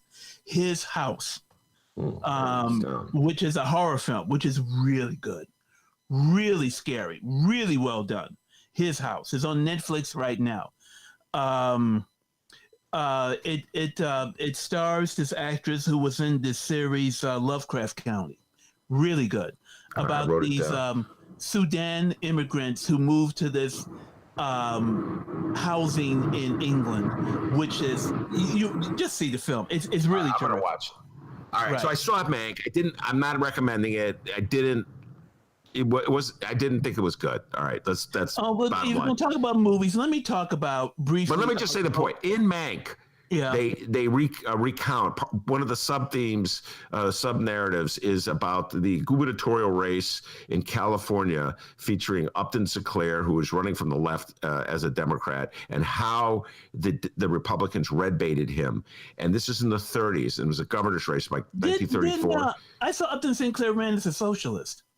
Yeah, well, I think he was running as a Democrat. He was a socialist, but he was running as the Democratic candidate against, I can't remember the Republicans' name. But the point is, the red baiting, the rhetoric that the Republicans used to destroy, undercut Upton Sinclair, was identical to what you hear in today's day and age. I mean, it's updated for all, to take advantage of the fact, like they didn't know who Fidel Castro was in 1934. Okay, so they talked about Bolsheviks. But when you described what you heard coming from Kelly Loeffler about how Warnock was the second coming of Castro, I was thinking, Ho Chi Minh, Ho Chi Minh, Ho Chi Minh. Remember that? Yes, I do remember that one. All right. So, any other recommendations? Any other movie recommendations? No, but can I say this? Talk about California. Don't forget when Nixon ran against Helen Douglas. Yes. That was like in the 50s. Yes. And who was the wife of the actor Melvin Douglas. Yes. And he destroyed her. I think he called her Pinko, or just labor her. I mean, it's the oldest thing it's the oldest trick that Republicans have done in the book. Label my opponent a communist, who's going to really dismantle the whole social order, right? Mm-hmm. I wish Warnock had been stronger on that, Now, Kelly Loeffler, she was horrible. She had that one look on her face all the time. As a matter of fact, somebody tweeted 4 screenshots from different points of the debate. It's the same face. She didn't change her expression once. She was an android, a robot, I don't know what's going to happen in this race. I hope the Republicans keep up this whole thing about don't vote. You've heard about this. Yeah. Oh my God. Yeah. Yeah. Right. Keep it up. Please keep it up. Please. Yeah. Please keep it up. That's, and I point this out all the time. It's very counterproductive a long term because mail-in voting is just going to become more and more popular. And so Republicans are discouraging their base from making it easier to vote. So ultimately that will undercut them. All right, Sergio, we have to move on. Make a list, his house. The next time you come on, maybe we'll do is it worth a deep dive? Is it that good? Yeah, is that good? And I will tell you, because I've seen it already, but we probably can't talk about it until next month. But I have seen One Night in Miami. Oh, already. Is that good? Oh, it's great. If you don't know what it is, it's based on a true incident where Muhammad Ali, Sam Cooke, Malcolm X, and Malcolm X, Sam Cooke, Muhammad Ali, and Jim Brown. Got together after a fight. Muhammad Ali had against Sonny Liston in Miami, 1964, and he got together this one night. And it's a knockout. It's terrific movie. When does that drop? In January, next right? month on Amazon Prime. Yeah. Okay? Do I even have Amazon? The actress Regina King. Yes. And it's phenomenal. It's really fun. The guy who plays Muhammad Ali, a guy I'd never seen before. He's got him down cold. Well, we got to have another movie discussion before January. So I got to find a movie where I thought we would do Mank, but it's not worth discussing. So we'll have to figure something out to bring you back and do the deep dive. And then Eldridge Hodge plays Jim Brown. I said, nobody can imitate Jim Brown. This guy's got Jim Brown. He's got the voice. He's got Jim Brown. It's a terrific. And the guy who plays Malcolm X is really good. Of course, he's going to have to stand in the shadow of Denzel Washington. Yeah, but he's really, really good as Malcolm X, and so is the actor who plays Leslie Odom Jr., who plays Sam Cooke. Sam Cooke. Does he sing? It's terrific. It's really terrific, and it may be a bit too much speechifying, but really, it's about these four extraordinary men in this one night where they see the future possibilities, but also know the fact that they are Black men in America. Mm-hmm. It's terrific. It's absolutely terrific. We could talk about that more next month. All right, next time. After I have to watch it. All right, very good. Sergio Mims, thank you so much. We talk to you real soon. Take care. I did my job for today. Wow. All right, D, got any updates for us before you head out the door? Yeah, we got some updates here. First off, guests of the Ben Joravsky Show, take notes on what Sergio Mims was doing there. Weighing in on the live stream chat while being a guest on the Ben Joravsky Show. That was awesome, right? No, that was amazing because I could see him. I could see Sergio because we're at Google Meet, and I'm like, he's talking. I'm like, God dang, double duty. I couldn't do that, D. I know. Don't try, please. No, don't worry. I won't. I like you got a good thing going with Frank. You seem to be able to, receive Frank's message. He texts me. That's good. That's good. Yeah, he texts me, and I like their updates, and they're very helpful. Yeah, we're gonna stop it at there. Just with Frank. Don't jump on the live stream chat room. No, don't worry. I won't. All right, we got 2 breaking stories to talk about. What the? There we go. 2 of them. All right, and they're both updates on what we were talking about in the first part of our program. If you missed it, go download it at the Chicago Reader website and wherever else you download podcasts. Tom Tunney, Chicago alderman and owner of the Chicago Breakfast Establishment and Sather, was recently busted for allowing regular customers to dine in at one of his restaurants despite the city's ban on indoor dining due to COVID-19. Mayor Lori Lightfoot was not happy when she heard the news. We were wondering what was in store for the 44th Ward alderman. Well, we have the update. The following comes from the Chicago Sun-Times and David Do It, To It, True It. I'm sorry. Okay. Haters gonna hate. The headline reads, Alderman Tom Tunney's Lakeview restaurant Wicker Park Club cited for defying indoor service ban. Alderman Tom Tunney's Lakeview and Sather restaurant and a Wicker Park Club that held a party with 142 maskless patrons were among the latest businesses to be cited by the city for violating the city and state's indoor service ban. Tunney's 3 Ann Sather's locations were investigated by the Department of Business Affairs and Consumer Protection after the alderman admitted Monday that he, quote, made a mistake by allowing some of his by allowing some of his regular customers to dine inside his business. Here's a statement from the city department, quote, while no COVID-19 violations were found during these investigations, it was determined that the Ann Sather restaurant located at 909 West Belmont Avenue had been previously allowing indoor dining. All right. So the citation. This is what the citation is, okay? You can't see this, but I'll act it out. Slap on the wrist. That's the citation. And by the way, we've discussed this already, but I'm going to go back to it. What Tom Tunney did by operating a cinnamon roll speakeasy. Hold on, train roaring by. Oh, that's Rom eating a cinnamon roll, riding in the train. Oh, you litter bug. He threw it out the window. He's still trying to impress Biden into making him transportation secretary by going, look, Joe, I can drive a train. Choo-choo-choo-choo. Anyway. So as we said, Tom Tunney was operating a cinnamon roll speakeasy at his restaurant in Lakeview. Now he says, oh, it was a mistake. No, it's not a mistake. A mistake is something I make, like, and usually Frank corrects me or one of my listeners correct me when I say something like, Rudy Giuliani is 78 years old when he's really 76. That's a mistake. Okay? A mistake is when I'm like adding numbers up and I add 5 plus 4 plus 3 and I come up with 11. No, I've been there. And then I take my pencil, which has an eraser on the end, and I erase the 1 and write 2. That's a mistake. When you openly defy the law, when you, an elected official, an alderman from the city of Chicago, the chairman of the zoning committee, when you openly defy what you know is the law by operating a speakeasy in your restaurant, a speakeasy that serves cinnamon rolls, that's not a mistake.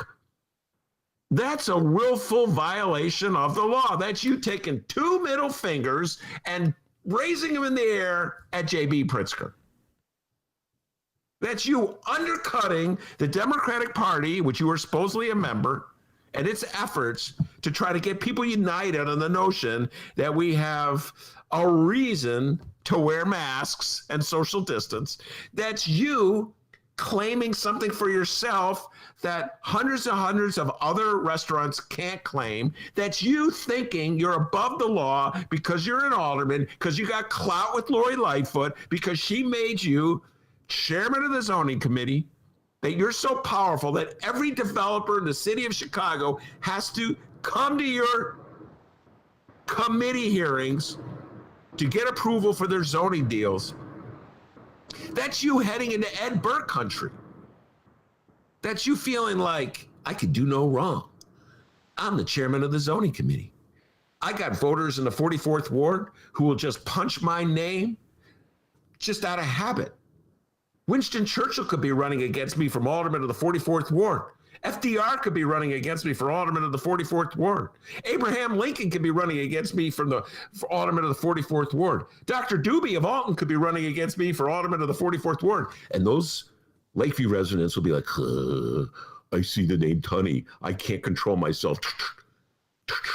And the arrogance that developed in you led you to believe you could have utter contempt for the law. So it's not a mistake. The mistake was getting caught. Oops, sorry about that. It's not like Gavin Newsom in California. That wasn't a mistake. That was arrogance to think you're above it all. Rules for thee, not for me. Undercut the Democratic Party time and time again. So that was willful violation of the law by an arrogant public official who thinks he's above the law, and now other people will pay for it. So the notion that's a mistake, D, I think that's an exaggeration, a distortion. And I don't know. I don't know what else they could do. They gave him a citation. Here you go. There you go. He's still the chairman of the zoning committee. Oh, yeah. I mean, after Still all, the most you got Ed powerful. Burke. Ed Burke shaking down Burger Kings. He's, you know. Yeah, Ed Burke. This is how the Chicago mentality works. Oh, God, Chicagoans. This is you. This is how you are. You know, everybody knew what Ed Burke was up to. Everybody knew. Had the property tax business, and he was chairman of the finance committee, was approving all those TIF deals while shaking down the applicants, you know, for their business. Everybody knew what was going on. Oh, but remember the fundraiser, D? Remember the fundraiser? Yeah. When he had that fundraiser right after the word broke that he hadn't been indicted yet, but I think the FBI had raided his office. People lined up. It's Chicagoans, man. Curry favor with the powerful guy. That's how we do it in Chicago. Well, I remember you were bummed out because First Tuesday was that night, and you were like, "Ah, shucks, I was going to go to that." I don't think I'm the kind of guy they invite to fundraisers, D. The Dems. Can you keep that guy away from me? So here you go. It's the same thing. I don't see much difference. I mean, you know, just a sort of arrogant assumption that you're above it all. Chairman of the zoning committee. Every developer has to come to me. Kiss my ring. I'm Tom Tunney. I'm an alderman in the city of Chicago. All right. Well, let's let Tunney respond. Anything you'd like to say, Alderman? You have to be a good neighbor. Okay. You have to be a good neighbor. All right. Otherwise, I'm going to be up your butt every day. Interesting. And finally, downstate Illinois Senator Darren Bailey, the guy who was the first to sue Governor Pritzker for his 5-phase mitigation strategy to safely reopen Illinois. Let's begin with phase 1. Not now, JB. We had no clue who the hell this guy was in the beginning of the year. You know, the good old days. But ever since the big feller started making the headlines, we've been saying it. And, well, technically I said it first, but who's counting? We've been saying that Darren Bailey will be running for governor in 2022. And up until now, it's been only me in my apartment and Ben in his attic talking about it. Well, shout out to the meanest Illinois political bulldog in the yard, Capital Facts' own Rich Miller. Get him back on the chain. He's a wild dog. Rich Miller posted a Facebook post from Darren Bailey himself. The post is a picture with a statement above it. The picture is one of Bailey taking a selfie with 3 other people. For those wondering, no masks. Bailey and company are standing in front of a U-Haul truck filled with campaign sign posts. You know the little things you shove into your yard to put a campaign sign up? Signposts that come from, well, no one's favorite, former 2018 Republican gubernatorial primary candidate, one Jeannie Ives. All right, now to the statement, which I am reading from Capital Facts right now. Remember, Darren Bailey, with a truck full of campaign posts, says, "Thank you, Jeannie Ives, for the load of signposts. These will be used to finish what you started. Unlike many in Springfield, I and those who desire to restore Illinois have no problem putting sweat equity into the process." So, Ben, sounds like Bailey may be running for governor. Take baby out of that sentence. All right. Sounds like he's running for governor. DB's running. You knew it. You knew it. And yes, Dennis was the first to say it. Only because he said it before I did. Well, that's how it works when you say something first. I was like, yeah, I agree. And then he, ever since then, Ben, I said it first. Pre-show meeting. I think DB's running. Ben, I said it first. No, but he did say it first. You got to give him credit. I think we were back at the studio, right? No, we were in your attic. It was pandemic times. Yeah, you're right. I've got everything's a blurred day. I can't remember anything. And you said, I think DB's running. And I go, I think you're right. And now the Republicans are trying to, like the Jim Durkins are trying to pretend like, they're quote unquote respectable DuPage County Republicans who are still sort of believing in climate change, things like that. The ones who are trying to make it seem like all issues in the state have to deal with Michael Madigan. Those Republicans, they're trying to pretend as though DB doesn't exist. Hate to break it to you guys. He's the front runner. He's the most powerful Republican in the state. He speaks for MAGA, and MAGA calls the shots for the Republican Party. So that's your guy. And Jeannie Ives, Jeannie Ives is just going to turn right around and support DB. Now he's state senator. So I don't think Adam Kinzinger can beat him. I don't think Bill Brady can beat him. The only guy who could possibly beat him is Blago, and I don't think he's going to be allowed to run. Thank God. I don't know. I can make the case for Blago. I can make it. First of all, Blago is probably the only name on this list known to Donald Trump. The only name on this list is Blago that is known to Donald Trump. And who is the most powerful person in MAGA? Donald Trump. Has Donald Trump ever tweeted about DB? No. Has Donald Trump ever tweeted about Todd Ricketts? No. So wait, you mean you're telling me Donald Trump never went to the big feller's hog farm, Darren Bailey? Yeah, I don't think so. Right. Has Donald Trump ever tweeted about Mr. Cow, who's running? Oh, Man Cow? Yeah, his first name is Man. How many times do I have to tell you that? Hi, Man. How you doing? Come on, man. Cow.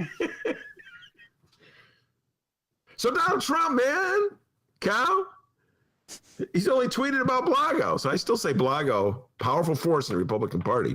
But he's got that felony thing going. So according to our legal advisors on the Ben Joravsky show, he's ineligible to run. So I guess DB is the favorite. Yeah, DB versus JB. You saw it coming, D.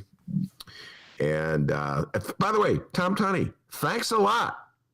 Thanks a lot one more time for advancing the cause of DB. Because DB's attitude, Darren Bailey's attitude, is that Democrats are phonies and there's no need to play by the rules to protect one another. And all the Democrats, oh, no, that's not true. And then we get Tom Tunney opening up his cinnamon roll sweet speakeasy. And they're going, oh, that was a mistake. No, it wasn't a mistake. It was willful violation of what you knew to be the law, and you've just assisted Darren Bailey. So thanks a lot, Tom Tunney. You're a heck of a guy. By the way, look for Tom Tunney's new podcast coming out soon, the Cinnamon Roll Speakeasy. It's going to be a weekly one-on-one, having cinnamon rolls and chatting it out. Yeah. Be a good time. All right, let's see here. Yes, Michael Girardi, we have called Darren Bailey the big feller before. Also, double meaning here, too. Yes, it shows that Darren Bailey getting those signposts that he's running for governor. Does it also show that since she's given away the signpost that Jeannie Ives isn't running for anything? Yeah, it could be. That's a good point, D. I hadn't thought of that, but she may have run herself out of offices to run for. She lost the Republican primary for governor. She lost the general election for Congress. She's clearly bored with being a state rep. So, I don't know, maybe she'll be a lieutenant governor for Darren Bailey. Oh, how about that? Oh, wow. I think the Bailey Ives ticket, huh? Oh, my God. Do you have a crystal ball in your attic? Yeah. I think you just saw the future there, buddy. Crystal ball persuasion. Sorry. Oh, Lord. All right. So for more on those stories, if you haven't heard the first part of those stories, go check out today's Ben Joravsky show, available at chicagoreader.com and wherever else you download your favorite podcast. We will be back here tomorrow, 1 until 3 p.m. Central Time at the Chicago Reader YouTube channel. You should join us live. Be like Sergio and join the live stream chat room. Always a great conversation going on there in the live stream chat room. And we may read your comment on the program like we do all the time. Follow us on social media at Benny J Show, BENNY, the letter J Show on Facebook, Twitter, and Instagram. Send us an email, bennyjshow@gmail.com. And you can call us 708-658-4788. The number again, 708-658-4788. Call the Ben Joravsky Show, but not now. Maybe in 4 minutes, all right? And leave us a voicemail, and there's a good chance we will read or play your voicemail on the program. That's it. All right. I want to thank Sergio Mims, Black Harvest Film Festival, outstanding job. Not only talking to us on the show, but participating on the live feed. That's our guy, multitasking. And of course, I want to thank the man, the myth, the legend, the pride and joy of Alton, Illinois, without whom the show would be possible. Back home in Alton, they call him Dr. D. Give yourself a raise, take it out of petty cash. See you tomorrow, everyone. It's the butter cow. It's the butter cow. It's the butter cow. That is correct. You have to be a good neighbor. You have to be a good neighbor. It's the butter cow. That is correct.